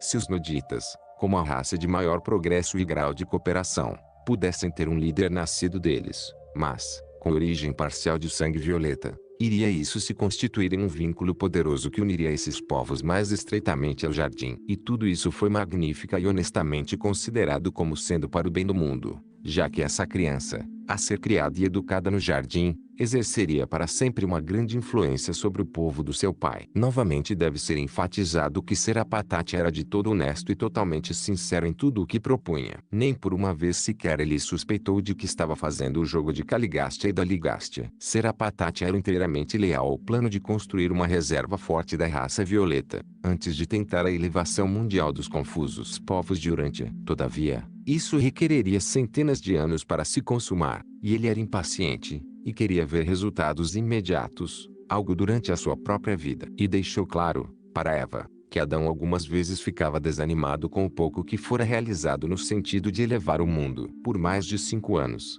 Esses planos amadureceram secretamente. Afinal, desenvolveram-se até o ponto em que Eva consentiu em ter um encontro secreto com Cano, a mente mais brilhante e o mais ativo líder da colônia vizinha de Noditas amistosos. Cano tinha muita simpatia pelo regime adâmico. De fato, ele era um líder espiritual sincero daqueles Noditas vizinhos que eram favoráveis às relações amigáveis como o jardim. A reunião fatal ocorreu durante o crepúsculo de uma tarde de outono, não muito longe da casa de Adão. Eva nunca antes havia visto o belo e entusiasmado Cano, e ele era um magnífico espécime, com herança do físico superior e do intelecto destacado dos seus progenitores remotos do corpo de assessores do príncipe. E Cano também acreditava profundamente na retidão do projeto de Serapatátia. Fora do jardim, a poligamia era uma prática comum, influenciada pelos elogios, pelo entusiasmo e uma grande persuasão pessoal. Eva, ali e então, consentiu em embarcar no empreendimento tão discutido, em acrescentar o seu próprio pequeno esquema de salvação do mundo ao plano divino maior e de alcance mais abrangente. Antes que ela compreendesse realmente o que acontecia,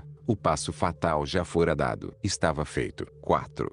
A compreensão da falta vida celeste do planeta ficou em tumulto. Adão reconheceu que algo estava errado, e pediu a Eva para ficar a sós com ele no jardim. E agora, pela primeira vez, Adão ouviu toda a história do plano longamente alimentado para acelerar a elevação do mundo, operando simultaneamente em duas direções: a consecução do plano divino, concomitantemente com a execução do plano de Serapatátia. E, enquanto o filho e a filha materiais comungavam assim no jardim sob a luz da lua, a voz do jardim reprovou-os pela desobediência. E aquela voz não era senão o meu próprio anúncio, ao par edênico, de que eles haviam transgredido o pacto do jardim, que eles haviam desobedecido às instruções dos Melquisedeques, que eles haviam cometido uma falta na execução dos seus juramentos de fidelidade ao soberano do universo. Eva havia consentido em participar da prática do bem e do mal. O bem é o cumprimento dos planos divinos, o pecado é uma transgressão deliberada da vontade divina, o mal é a falha na adaptação dos planos e o desajuste das técnicas, resultando na desarmonia do universo e na confusão planetária. Todas as vezes que o pai do jardim comera do fruto da árvore da vida, o arcanjo guardião havia-lhes avisado de que era preciso abster-se de ceder às sugestões de Caligástia de combinar o bem e o mal. Eles tinham sido assim prevenidos: no dia em que misturardes o bem e o mal, vós certamente vos tornareis como os mortais do reino, vós certamente morrereis. Eva, na ocasião fatal do seu encontro secreto com Cano, contou-lhe sobre essa advertência, muitas vezes repetida, mas Cano, não sabendo da importância, nem da significação dessas admoestações, assegurou-lhe que os homens e as mulheres com bons motivos e intenções sinceras não podiam fazer o mal, que ela certamente não morreria, mas, em vez disso, renasceria na pessoa da progênie deles, que cresceria para abençoar e estabilizar o mundo. Esse projeto de modificação do plano divino, mesmo havendo sido concebido e executado com toda a sinceridade e apenas com os mais elevados motivos para o bem-estar do mundo, se constituiu no mal, porque representava o caminho errado de se alcançar fins probos, pois se distanciava do caminho certo, o plano divino. Bem verdade é que Eva havia achado Cano agradável à vista, e compreendeu tudo o que o seu sedutor tinha prometido por meio de um novo e maior conhecimento dos assuntos humanos e de uma compreensão mais vivificada da natureza humana como complemento para a compreensão da natureza adâmica. Naquela noite, eu falei ao pai e à mãe da raça violeta no jardim, tal como se tornou meu dever nessas tristes circunstâncias. Eu escutei o recital de tudo o que levou a mãe Eva à falta, e dei a ambos o conselho e a orientação a respeito da situação imediata. Alguns desses conselhos eles seguiram, outros eles desconsideraram. Essa conversa aparece assim nos vossos registros: o Senhor Deus, chamando Adão e Eva no jardim e perguntando: onde estáis vós? As gerações posteriores tiveram por hábito atribuir tudo o que fosse inusitado e extraordinário, fosse natural ou espiritual, à intervenção direta e pessoal dos deuses. 5. As repercussões da falta. A desilusão de Eva foi verdadeiramente patética. Adão discerniu toda a conjuntura infeliz e, apesar do abatimento e do coração alquebrado, não manifestou senão piedade e compaixão pela sua companheira em erro. No desespero da compreensão do fracasso, Adão, no dia seguinte ao passo errado de Eva, procurou Laota, a brilhante mulher nodita que dirigia as escolas ocidentais do jardim, e, com premeditação, cometeu a mesma loucura que Eva. Mas não entendais mal, Adão não foi seduzido, ele sabia exatamente o que fazia. Deliberadamente, ele escolheu compartilhar do destino de Eva. Ele amava sua companheira com uma afeição supramortal, e o pensamento da possibilidade de uma vigília solitária em Urântia, sem ela, era muito mais do que ele podia suportar. Quando souberam o que acontecera a Eva, os habitantes enfurecidos do jardim ficaram furiosos e desgovernados. Declararam guerra ao assentamento nodita vizinho. Saíram dos portões do Éden e precipitaram-se sobre aquele povo despreparado, destruindo-o. Nem homem, mulher ou criança foram poupados. E Cano, o pai de Caim, ainda por nascer, também pereceu. Quando compreendeu claramente o que havia acontecido, Serapatátia foi vencido pela consternação e ficou fora de si, de medo e de remorso, e, no dia seguinte, afogou-se no grande rio. Os filhos de Adão procuraram confortar a sua mãe perturbada, enquanto seu pai vagou, em solidão, durante 30 dias. Ao fim desse tempo, o bom senso voltou, e Adão retornou para sua casa e começou a planejar a linha futura de conduta. As consequências das loucuras cometidas por pais mal orientados são partilhadas pelos filhos inocentes muito frequentemente. Justos e nobres, os filhos e as filhas de Adão e Eva ficaram abatidos e tomados de uma tristeza inexplicável, por causa da inacreditável tragédia que havia caído tão súbita e brutalmente sobre eles. Nem em 50 anos o mais velho desses filhos recuperar-se-ia da tristeza e da dor desses dias trágicos, especialmente do terror daquele período de 30 dias, durante o qual seu pai esteve ausente de casa e enquanto a sua mãe permanecera, enlouquecida, na mais completa ignorância sobre o paradeiro ou o destino dele. E esses 30 dias foram, para Eva, como anos longos de tristeza e de sofrimento. Nunca essa nobre alma recuperou-se totalmente dos efeitos desse período atroz de sofrimento mental e de dor espiritual. Nenhum aspecto das suas privações seguintes, e das dificuldades materiais, pode comparar-se, na memória de Eva, a esses terríveis dias e noites horrorosas de solidão e de incerteza insuportável. Ela soube do ato irrefletido de Serapatátia, e não sabia se, por tristeza, o seu companheiro havia destruído a si próprio ou se tinha sido retirado do mundo em punição pelo erro dela. E quando Adão voltou, Eva teve uma tal satisfação de júbilo e gratidão, que nunca mais se apagou, durante toda a longa e difícil associação de vida e do árduo serviço deles. O tempo passou, mas Adão não estava certo sobre a natureza da ofensa que haviam cometido, até 70 dias depois da falta de Eva, quando os administradores Melquisedeques retornaram a Urântia e assumiram a jurisdição dos assuntos do mundo. E só então Adão soube que eles haviam fracassado. Contudo, outros problemas ainda se preparavam. As notícias do aniquilamento da colônia nodita vizinha do Éden não demoraram a alcançar as tribos de origem de Serapatátia ao norte e, em breve, um grande exército estava sendo reunido para marchar sobre o jardim. E isso foi o começo de uma guerra longa e amarga entre os adamitas e os noditas, pois essas hostilidades prolongaram-se até muito tempo depois que Adão e os seus seguidores haviam imigrado para o segundo jardim, no Vale do Eufrates. Houve uma intensa e prolongada inimizade entre aquele homem e a mulher, entre a sua semente e a semente dela. 6.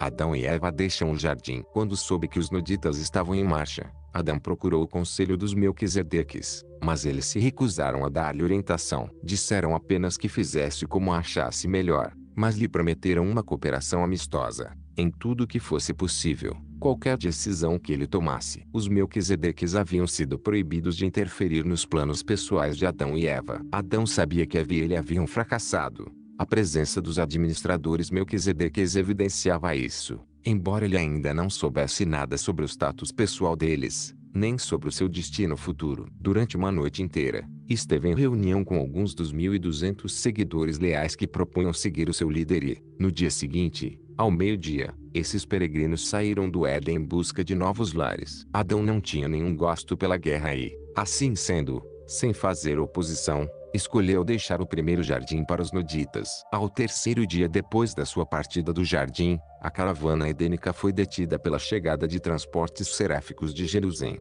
Pela primeira vez, Adão e Eva foram informados sobre o que seria dos seus filhos. Enquanto os transportes permaneciam à espera, aqueles filhos que haviam chegado à idade da escolha, 20 anos, foi dada a opção de permanecerem em Urântia com seus pais ou tornarem-se pupilos dos Altíssimos de Nor-Lathiadeque. 2/3 deles escolheram ir para Edêntia, cerca de 1/3 escolheu permanecer com seus pais. Todas as crianças que não tinham idade para escolher foram levadas para Edêntia. Ninguém poderia ter assistido à dolorosa separação desse filho material e dessa filha material dos seus filhos, sem compreender quão difícil é o caminho do transgressor. Essa progenie de Adão e Eva agora está em Edente, e não sabemos o que deverá acontecer a eles. E foi uma caravana muito triste a que se preparou para continuar a sua viagem. Poderia ter havido algo mais trágico. Terem vindo a um mundo com as esperanças mais elevadas, terem sido tão auspiciosamente recebidos e, então, sair do Éden em desgraça, e ainda perder mais de 3/4 dos seus filhos, antes mesmo de encontrar uma nova residência. 7.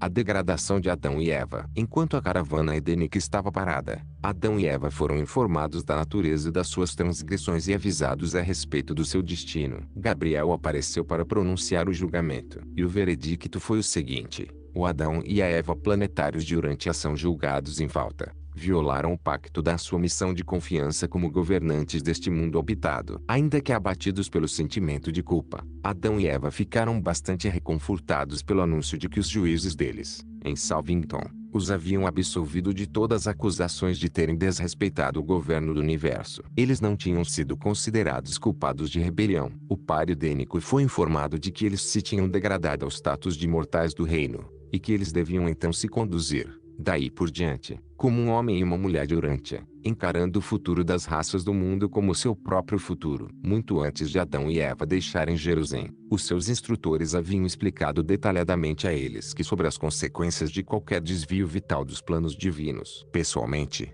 e por repetidas vezes, tanto antes quanto depois de haverem chegado a Urântia, eu havia prevenido a ambos que a redução ao status de carne mortal seria, certamente, o resultado, a penalidade certa, que infalivelmente sucederia a uma falta na execução da missão planetária deles. Contudo, uma compreensão do status de imortalidade da ordem da filiação material é essencial para que se compreenda claramente as consequências da falta de Adão e Eva. 1.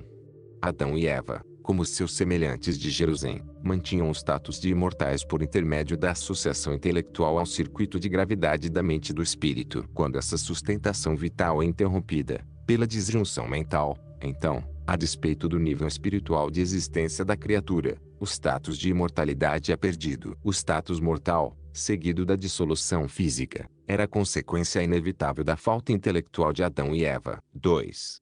O filho e a filha materiais de Urântia, sendo também personalizados à semelhança da carne mortal deste mundo, eram, pois, dependentes da manutenção de um sistema circulatório dual, derivado das suas naturezas físicas, e, o outro, da superenergia armazenada no fruto da árvore da vida. E, sempre, o arcanjo custódio da árvore havia prevenido Adão e a Eva de que a falta cometida contra a confiança neles depositada culminaria na degradação do status deles, e de que, pois, o acesso a essa fonte de energia seria negado a eles em seguida à sua falta. Caligastia tivera êxito na armadilha feita para Adão e Eva, mas não realizou seu propósito de levá-los à rebelião aberta contra o governo do universo. Eles haviam feito algo de mal, no entanto, jamais foram culpados de desrespeito à verdade, nem de se alistarem conscientemente na rebelião contra o governo probo do Pai Universal e do seu Filho Criador. 8.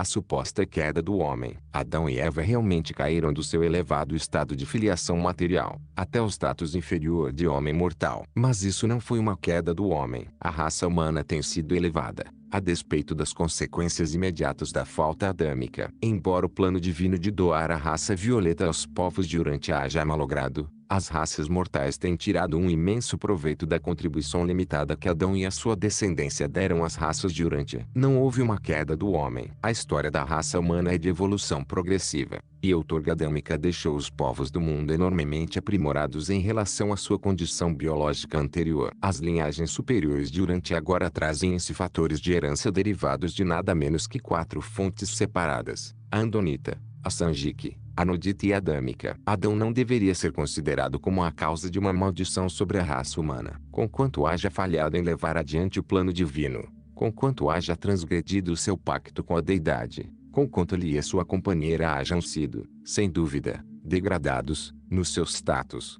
como criaturas. Não obstante tudo isso, a sua contribuição para a raça humana muito colaborou para avançar a civilização de Urântia. Ao estimar os resultados da missão adâmica no vosso mundo, a justiça exige que se reconheça a condição do planeta. Adão foi colocado diante de uma tarefa quase impossível, quando, junto com a sua bela companheira, foi transportado de Jerusalém para este planeta escuro e confuso. Todavia, houvessem eles se guiado pelos conselhos dos Melquisedeques e dos seus colaboradores, e houvessem eles sido mais pacientes, no final teriam tido êxito. Mas Eva escutou a propaganda insidiosa da liberdade pessoal e planetária de ação, e foi levada a experimentar com o plasma da vida, da ordem material de filiação, no sentido de permitir que a comenda da vida doada a ela fosse, prematuramente, misturada com a da ordem então miscigenada do projeto original dos portadores da vida, que havia sido previamente combinada dos seres reprodutores outrora ligados ao corpo de assessores do príncipe planetário. Nunca, em toda a vossa ascensão ao paraíso, ireis ganhar qualquer coisa se usardes o meio de intentar impacientemente esquivar-vos do plano estabelecido divino, por meio de atalhos, invenções pessoais ou outros expedientes para melhorar o caminho da perfeição, para a perfeição e em prol da perfeição eterna. Em tudo e por tudo, provavelmente, nunca houve, em nenhum planeta de todo Nebadon, um extravio tão desencorajador da sabedoria. Mas não é surpreendente que esses passos em falso ocorram nos assuntos dos universos evolucionários. Somos parte de uma criação gigantesca e, portanto, não é estranho que algo acabe não trabalhando para a perfeição. O nosso universo não foi criado na perfeição. A perfeição é a nossa meta eterna, não a nossa origem. Se esse fosse um universo mecanicista, se a primeira grande fonte centro fosse apenas uma força e não também uma personalidade, se toda a criação fosse uma vasta agregação de matéria física dominada por leis precisas, caracterizadas por ações energéticas invariáveis, então, a perfeição poderia predominar, a despeito mesmo do status incompleto do universo. Não haveria nenhum desacordo, não haveria nenhum atrito. Mas, no nosso universo em evolução, de perfeição relativa e de imperfeição, nós nos rejubilamos de que sejam possíveis o desacordo e o desentendimento, pois são as evidências do fato e do ato da personalidade no universo. E, se a nossa criação é uma existência dominada pela personalidade, vós podeis estar seguros das possibilidades da sobrevivência da personalidade, do seu avanço e da sua realização. Podemos estar confiantes no crescimento da personalidade, na experiência e na aventura da personalidade. Quão glorioso é este universo, que é pessoal e progressivo, e não meramente mecânico, nem mesmo passivamente perfeito. Apresentado por Solônia, a seráfica voz do jardim. Documento 76. O segundo jardim. Quando, sem opor resistência, Adão escolheu deixar o primeiro jardim entregue aos noditas, ele e os seus seguidores não podiam ir para o oeste, pois os edenitas não tinham barcos adequados para tal aventura marinha. Não podiam ir para o norte, porque os noditas do norte estavam já em marcha na direção do Éden. Temiam ir para o sul, posto que as colinas daquela região estavam infestadas de tribos hostis. O único caminho aberto era o do leste e, assim, foram nessa direção para as então agradáveis regiões entre os rios Tigre e Eufrates. E muitos daqueles que foram deixados para trás, mais tarde viajaram para o leste a fim de juntarem seus adamitas no vale que seria o seu novo lar. Caim e Sansa nasceram, ambos, antes que a caravana adâmica tivesse alcançado seu destino, entre os rios na Mesopotâmia. Laota, a mãe de Sansa, morreu no nascimento da sua filha. Eva sofreu muito, mas sobreviveu, devido à sua força superior. Eva amamentou Sansa, a criança de Laota, a qual foi criada junto com Caim. Sansa cresceu e transformou-se em uma mulher de grande capacidade. Tornou-se a mulher de Sagã, o chefe das raças azuis do norte, e contribuiu para o avanço dos homens azuis daqueles tempos. 1. Os edenitas entram na Mesopotâmia. Quase um ano inteiro foi necessário para que a caravana de Adão alcançasse o rio Eufrates. Encontrando na época de enchente, permaneceram acampados nas planícies oeste da água corrente, durante quase 6 semanas, até tomarem o caminho da terra, entre os rios, que se transformaria no segundo jardim. Quando chegou a notícia aos habitantes originais da terra do segundo jardim, de que o rei alto sacerdote do jardim do Éden estava marchando na direção deles, estes fugiram apressados para as montanhas do leste. Adão encontrou todo o território desejado vago, quando chegou. E ali, nessa nova localização, Adão e os seus colaboradores estabeleceram-se para trabalhar na construção de novas casas e estabelecer um novo centro de cultura e religião. Esse local era conhecido de Adão como uma das 3 opções originais do comitê designado para escolher as localizações possíveis para o jardim, propostas por Van e Emadon. Os 2 rios, em si mesmos, eram uma boa defesa natural naqueles dias, e a uma pequena distância para o norte do segundo jardim, o Eufrates e o Tigre aproximavam-se de tal modo que um muro de defesa, estendendo-se por 90 quilômetros. Poderia ser construído para proteger o território ao sul, entre os rios. Após instalarem-se no Novo Éden, tornou-se necessário adotar métodos rudimentares de vida. Parecia inteiramente verdadeiro que a terra houvesse sido amaldiçoada. A natureza, uma vez mais, seguia livre seu curso, e agora os adamitas seriam compelidos a arrancar a subsistência do solo despreparado e enfrentar as realidades da vida, em meio às hostilidades e incompatibilidades naturais da existência mortal. Eles encontraram o primeiro jardim parcialmente preparado para esperá-los, mas o segundo tinha de ser criado pelo trabalho das suas próprias mãos e com o suor dos seus rostos. 2.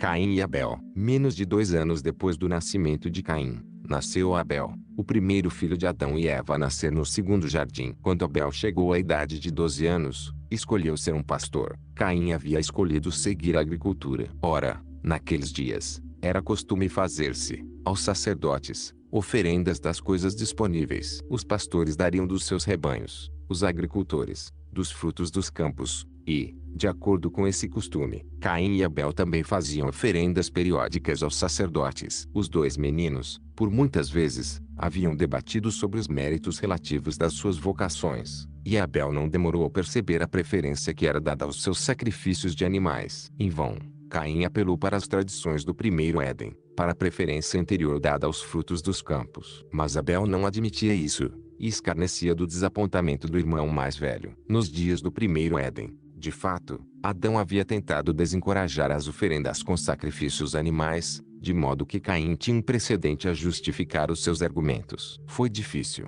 contudo, organizar a vida religiosa do segundo Éden. Adão estava sobrecarregado com 1001 detalhes ligados ao trabalho de construção, defesa e agricultura. Estando muito deprimido espiritualmente, ele confiou a organização da adoração e da educação àqueles que, sendo de origem nodita, haviam servido nessas funções no primeiro jardim, e, mesmo depois de um tempo tão curto, os sacerdotes noditas que oficiavam estavam voltando aos padrões e regras dos tempos pré-adâmicos. Os dois garotos nunca se deram muito bem, e essa questão dos sacrifícios contribuiu mais ainda para que entre eles crescesse um certo ódio. Abel sabia que era filho de Adão e Eva, e nunca deixara de ressaltar, perante Caim, que Adão não era o pai dele. Caim não era de raça violeta pura, pois o seu pai era da raça nodita, também misturada à linhagem azul e vermelha e ao sangue andônico aborígene. E, tudo isso, e mais a herança belicosa de Caim levaram-no a nutrir um ódio sempre crescente pelo seu irmão mais jovem. Os rapazes tinham respectivamente 18 e 20 anos de idade, quando a tensão entre eles foi finalmente resolvida.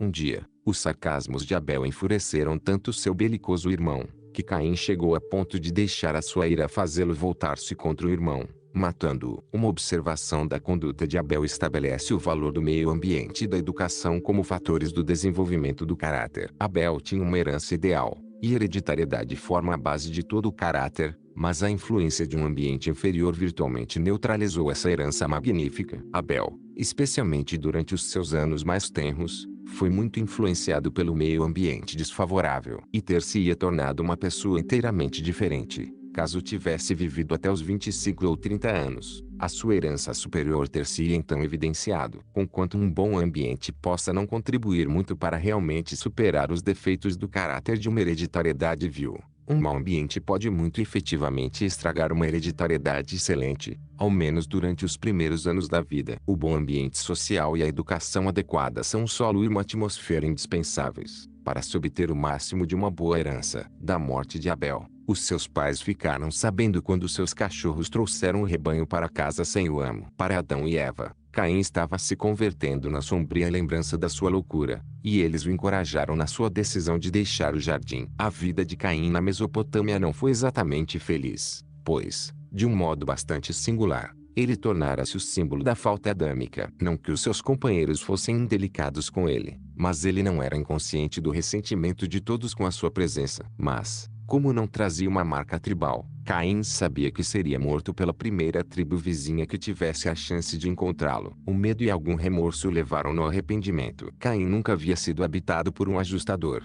Havia desafiado sempre a disciplina da família e tratara sempre a religião do seu pai com desdém. Mas agora chegava até Eva, a sua mãe, e pedia ajuda espiritual e os seus guiamentos. E, quando buscou honestamente a assistência divina, um ajustador veio para residir nele. E esse ajustador, que residiam nele e que olhava para fora, deu a Caim uma vantagem evidente de superioridade que o colocou na categoria da muito temida tribo de Adão. E, então, Caim partiu para a terra de Nod, a leste do segundo Éden. Tornou-se um grande líder de um grupo do povo do seu pai e, em uma certa medida, cumpriu as predições de Sirapatátia, pois promoveu a paz dentro dessa divisão entre os Noditas e os Adamitas, durante o período da sua vida. Caim casou-se com Remona, prima distante sua, e o primeiro filho deles, Enoxe, tornou-se o chefe dos Noditas Elamitas. E, durante centenas de anos, os Elamitas e os Adamitas continuaram vivendo em paz. 3. A vida na Mesopotâmia à medida que o tempo passava, evidenciavam-se, no segundo jardim, cada vez mais as consequências da sua falta, e Adão e Eva sentiam muita saudade do seu lar anterior de beleza e de tranquilidade, bem como dos seus filhos que haviam sido deportados para Edência. Era, de fato, patético observar esse casal magnífico reduzido ao status da carne comum do reino, mas eles suportaram com graça e coragem aquela diminuição no seu status. Adão sabiamente passava a maior parte do tempo ensinando aos seus filhos e companheiros a administração civil, métodos educacionais e devoções religiosas. Não fora essa previdência sua, e um pandemônio haveria irrompido, quando da sua morte. E desse modo, a morte de Adão só em muito pouco afetou a condução dos assuntos do seu povo. Contudo, muito antes de Adão e Eva morrerem, eles reconheceram que os seus filhos e os seus seguidores haviam gradualmente aprendido a esquecer os dias da sua glória no Éden. E, para a maioria dos seus seguidores, foi melhor que houvessem esquecido a grandeza do Éden, pois assim eles teriam menos possibilidades de sentir um descontentamento injustificado com o seu meio ambiente menos favorecido. Os governantes civis dos Adamitas saíram hereditariamente dos filhos do primeiro jardim. O primeiro filho de Adão, Adãsum, Adão ben Adão, fundou um centro secundário da raça violeta, ao norte do segundo Éden. O segundo filho de Adão, Evazon, tornou-se um dirigente e um administrador magistral. Foi um grande colaborador do seu pai. Evazon não viveu tanto tempo quanto Adão, e o seu filho mais velho, Jansad, foi o sucessor de Adão na chefia das tribos adamitas. Os governantes religiosos, ou o sacerdócio, originaram-se de Sete, o filho sobrevivente mais velho de Adão e Eva, nascido no segundo jardim. Ele nasceu 129 anos depois da chegada de Adão em Urântia. Sete ficou absorvido pelo trabalho de aperfeiçoar o status espiritual do povo do seu pai, tornando-se o dirigente do novo sacerdócio do segundo jardim. O seu filho, Enos, fundou a nova ordem de adoração, e o seu neto, Kenã, instituiu um serviço exterior de missionários para as tribos vizinhas, próximas e distantes. O sacerdócio setita foi uma missão tríplice, abrangendo religião, saúde e educação. Os sacerdotes dessa ordem eram treinados para oficiar em cerimônias religiosas, para servir como médicos, inspetores sanitários e professores nas escolas do jardim. A caravana de Adão trouxera consigo, para a terra entre os rios, as sementes e os bulbos de centenas de plantas e cereais do primeiro jardim, e, também, havia trazido consigo vastos rebanhos e alguns animais domesticados. E por isso, tiveram grandes vantagens sobre as tribos vizinhas. Desfrutavam de muitos dos benefícios da cultura anterior, do jardim original. Até a época em que deixaram o primeiro jardim, Adão e a sua família haviam sobrevivido sempre comendo frutas, cereais e nozes. A caminho da Mesopotâmia, pela primeira vez, haviam comido ervas e hortaliças. Logo se introduziu a prática de se comer carne, no segundo jardim, mas Adão e Eva nunca comeram carne como parte da sua dieta regular. E também Adãsum e Evazon, bem como os outros filhos da primeira geração do primeiro jardim, nunca se tornaram carnívoros. Os adamitas superavam, em muito, os povos vizinhos nas realizações culturais e desenvolvimento intelectual. Criaram um terceiro alfabeto e, de outras formas, lançaram as fundações de grande parte das coisas que foram as precursoras da arte moderna, da ciência e da literatura. Nas terras entre o Tigre e o Eufrates, eles mantiveram as artes da escrita, os trabalhos em metal, a cerâmica, a tecelagem e produziram um tipo de arquitetura que não chegou a ser superada durante milhares de anos. A vida no lar dos povos violetas era ideal, para sua época e idade. As crianças eram submetidas a cursos de aperfeiçoamento na agricultura, no artesanato e na criação de animais, ou então eram educadas para desempenharem os deveres tríplices de um setita, ser um sacerdote, um médico e um professor. E, ao pensardes no sacerdócio setita, não deveis confundir esses mestres da saúde e da religião, de mente elevada e nobre, de verdadeiros educadores, com os sacerdócios adulterados e comercializados das tribos posteriores e das nações vizinhas. Os conceitos religiosos de deidade do universo que eles possuíam eram avançados e razoavelmente precisos. As suas regras de saúde eram excelentes para sua época e os seus métodos de educação jamais foram superados. 4. A raça violeta. Adão e Eva, os fundadores da raça violeta de homens, formaram a nona raça humana a aparecer em Urântia. Adão e a sua progênie tinham olhos azuis e os povos violetas eram caracterizados pela pele clara e as cores claras de cabelos, amarelo, ruivo e castanho. Eva não sofria de dor durante o parto, nem a sentiam as raças evolucionárias primitivas. Apenas as raças misturadas, produzidas pela união do homem evolucionário com os noditas e, mais tarde, com os adamitas, é que passaram a sofrer as dores violentas do nascimento dos bebês. Adão e Eva, tanto quanto os seus irmãos em Jerusalém, eram energizados por uma nutrição dual, subsistindo tanto do alimento quanto da luz, suplementados por certas energias suprafísicas, não reveladas em Urântia. A sua progênie de Urântia não herdou o dom de absorver a energia, nem o da circulação da luz. Eles tinham uma única circulação, o tipo humano de sustentação pelo sangue, e eram mortais por natureza, mas, ainda que tivessem vidas de longa duração,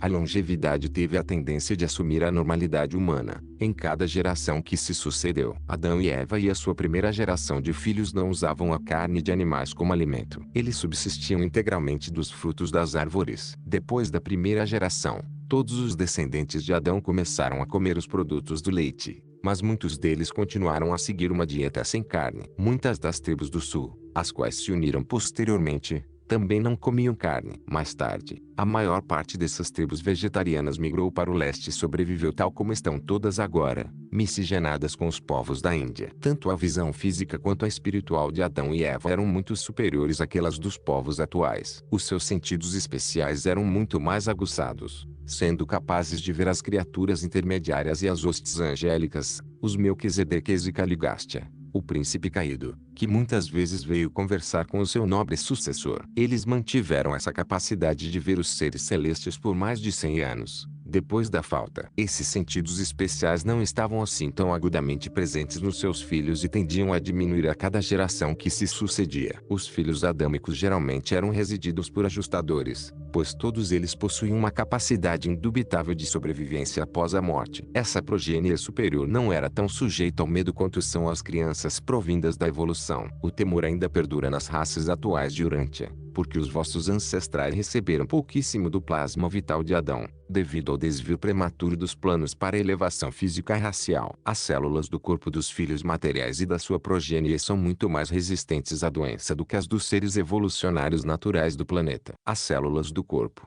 nas raças nativas, são afins daquelas dos organismos microscópicos e ultramicroscópicos causadores das doenças do reino. Esses fatos explicam por que os povos de Urântia têm de fazer tanto, por meio de esforços científicos, para resistir às inúmeras desordens físicas. Vós seríeis muito mais resistentes às doenças, se as vossas raças carregassem esse mais do plasma da vida adâmica. Depois de se estabelecerem no segundo jardim, no Eufrates, Adão optou por deixar atrás de si o máximo possível do seu plasma de vida, para beneficiar o mundo depois da sua morte. Desse modo, Eva tornou-se a chefe de uma comissão de 12, para o aperfeiçoamento da raça, e, antes de Adão morrer, essa comissão havia selecionado 1.682 exemplares do tipo mais elevado de mulheres de Urântia, sendo essas mulheres impregnadas com o plasma da vida adâmica. Os seus filhos, todos, cresceram até a maturidade, exceto os 112 deles, e o mundo, desse modo, foi beneficiado pelo acréscimo de 1.570 homens e mulheres superiores. Embora essas candidatas à mãe houvessem sido escolhidas de todas as tribos vizinhas e representassem a maioria das raças da Terra, a maioria foi escolhida da linhagem mais elevada dos Noditas, e elas constituíram os primórdios da poderosa raça Andita. As crianças nasceram e foram criadas nos ambientes tribais das suas respectivas mães. 5. A morte de Adão e Eva. Não muito depois do estabelecimento do segundo Éden, Adão e Eva foram devidamente informados de que o arrependimento deles havia sido aceito e que, embora estivessem condenados a sofrer o destino dos mortais do seu mundo, eles deveriam certamente tornarem-se aptos para serem admitidos nas fileiras dos sobreviventes adormecidos de Urântia. Eles acreditaram plenamente nessa palavra de ressurreição e de reabilitação, que os Melquisedeques, de um modo tão tocante, proclamaram a eles. A sua transgressão havia sido um erro de julgamento e não um pecado de rebelião consciente e deliberada. Adão e Eva, como cidadãos de Jerusalém, não possuíam ajustadores do pensamento, nem eram resididos por ajustadores quando funcionaram em Urântia, no primeiro jardim. Todavia, pouco depois da sua redução ao status de mortais, eles tornaram-se conscientes de uma nova presença dentro deles e despertaram para a compreensão de que o status humano, combinado com o arrependimento sincero, havia tornado possível aos ajustadores residir neles. Foi esse conhecimento, o de serem resididos pelos ajustadores, que, em grande parte, animou Adão e Eva durante o restante das suas vidas. Eles sabiam que haviam falhado como filhos materiais de Satânia, mas sabiam também que a carreira do paraíso ainda estava aberta para eles, como filhos ascendentes do universo. Adão sabia sobre a ressurreição dispensacional que ocorrera simultaneamente com a sua chegada no planeta, e acreditava que a sua companheira e ele, provavelmente, iriam ser repersonalizados quando da vinda de uma nova ordem de filiação. Ele não sabia que Michael, o soberano desse universo, devia muito em breve aparecer em Urântia, e acreditava que o próximo filho a chegar fosse da ordem Avonal. Mesmo assim, e apesar de que ser um tanto difícil que compreendessem, foi sempre um conforto para Adão e Eva meditarem sobre a única mensagem pessoal que eles receberam de Michael. Essa mensagem, entre outras expressões de amizade e de conforto, dizia: eu considerei as circunstâncias da vossa falta. Lembrei-me do desejo dos vossos corações,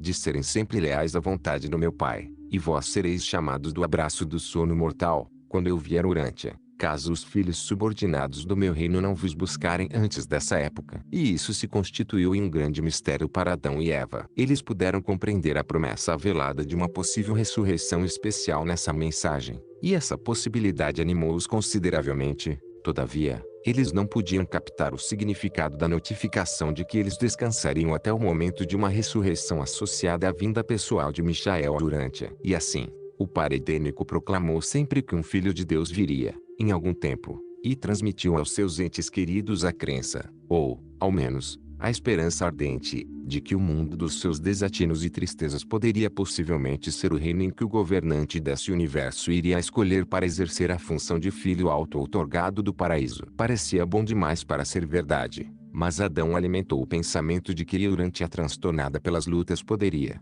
afinal, vir a ser o mundo mais afortunado do sistema de Satânia, o planeta invejado por todo o Nebadon. Adão viveu 530 anos, morreu do que se poderia chamar de velhice. O seu mecanismo físico simplesmente desgastou-se. O processo de desintegração gradualmente venceu o processo de reposição, e veio o fim inevitável. Eva morrera 19 anos antes, por causa de um coração enfraquecido. Ambos foram enterrados no centro do templo do serviço divino, que havia sido construído de acordo com os seus planos, logo depois de haver sido completado o muro da colônia. E essa foi a origem da prática de enterrar os homens e mulheres notáveis e pios sob os pisos dos locais de adoração. O governo supramaterial de Urântia, sob a direção dos Melquisedeques, continuou, mas o contato físico direto com as raças evolucionárias havia sido rompido. Desde os dias longínquos da chegada dos assessores corpóreos do príncipe planetário, até os tempos de Van e Amadon, e depois, até a chegada de Adão e Eva, representantes físicos do governo do universo tinham estado sediados no planeta. Todavia, com a falta adâmica, esse regime, que se estendeu durante um período de mais de 450 mil anos, chegou ao fim. Nos âmbitos espirituais, os ajudantes angélicos continuaram a lutar em conjunção com os ajustadores do pensamento, trabalhando ambos heroicamente para a salvação do indivíduo. Mas nenhum plano abrangente para o bem-estar mundial, de longo alcance, foi promulgado para os mortais da Terra, até a chegada, nos tempos de Abraão e de Maquiventa Melquisedeque, o qual, com o poder, paciência e autoridade de um filho de Deus, lançou as fundações para uma nova elevação e uma reabilitação espiritual da desafortunada Urântia. O infortúnio, contudo, não foi o único destino de Urântia. Este planeta foi também o mais afortunado no universo local de Nebadon. Os urantianos deveriam considerar tudo isso, afinal, como um benefício, pois, se os erros dos seus ancestrais e as faltas dos seus primeiros governantes mundiais mergulharam o planeta em um estado de confusão sem esperança,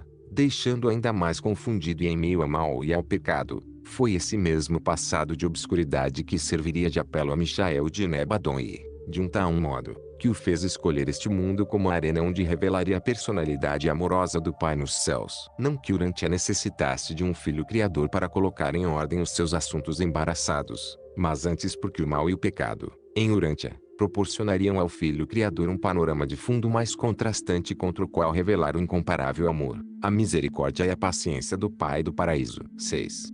A sobrevivência de Adão e Eva. Adão e Eva entraram no seu descanso mortal com uma forte fé nas promessas feitas pelos Melquisedeques de que eles iriam, em algum tempo, despertar do sono da morte, para reassumir a vida nos mundos das mansões, tão familiares a eles, desde os dias que precederam a sua missão na carne material da raça violeta em Urântia. Eles não permaneceram por muito tempo descansando no esquecimento do sono inconsciente dos mortais do reino. Ao terceiro dia, depois da morte de Adão, o segundo depois do seu enterro reverente, as ordens de Lanaforge, confirmadas pelos Altíssimos em exercício de Edentia e ratificadas pelas uniões dos dias em Salvington, agindo em nome de Michael, foram colocadas nas mãos de Gabriel, comandando que se fizesse o chamado especial dos distinguidos sobreviventes da falta adâmica em Urântia. E, de acordo com esse mandado de ressurreição especial, o de número 26 da série de Urântia, Adão e Eva foram repersonalizados e reconstituídos nas salas de ressurreição dos mundos das mansões de Satânia, junto com 1316 dos seus companheiros de experiência do primeiro jardim. Muitas outras almas leais já haviam sido transladadas à época da chegada de Adão, que foi acompanhada por um julgamento dispensacional, tanto dos sobreviventes adormecidos, quanto dos seres ascendentes qualificados vivos. Adão e Eva passaram rapidamente pelos mundos de ascensão progressiva até alcançarem a cidadania de Jerusalém para, uma vez mais, serem residentes do planeta da sua origem, mas, desta vez, como membros de uma ordem diferente de personalidades do universo. Eles deixaram Jerusalém como cidadãos permanentes, filhos de Deus, e voltaram como cidadãos ascendentes, filhos do homem, e foram imediatamente designados para o serviço a Urântia, na capital do sistema I. Mais tarde, foi atribuída a eles a condição de membros entre os 24 conselheiros que constituem o corpo atual de controle consultor de Urântia. E assim termina a história do Adão e da Eva planetários de Urântia, uma história de provações, tragédia e triunfo, um triunfo ao menos pessoal, para os vossos bem-intencionados, mas iludidos, filho e filha materiais. Indubitavelmente uma história de triunfo final para o mundo deles e para os seus habitantes abalados pela rebelião e assaltados pelo mal. Considerando-se tudo isso, Adão e Eva deram uma contribuição poderosa para acelerar a civilização e para o progresso biológico da raça humana. Eles deixaram uma grande cultura na Terra, mas não foi possível que uma civilização, de tal modo avançada, sobrevivesse, por causa da diluição prematura e do desaparecimento ulterior da herança adâmica. É o povo que faz uma civilização, a civilização não faz o povo. Apresentado por Solônia, a seráfica voz do jardim.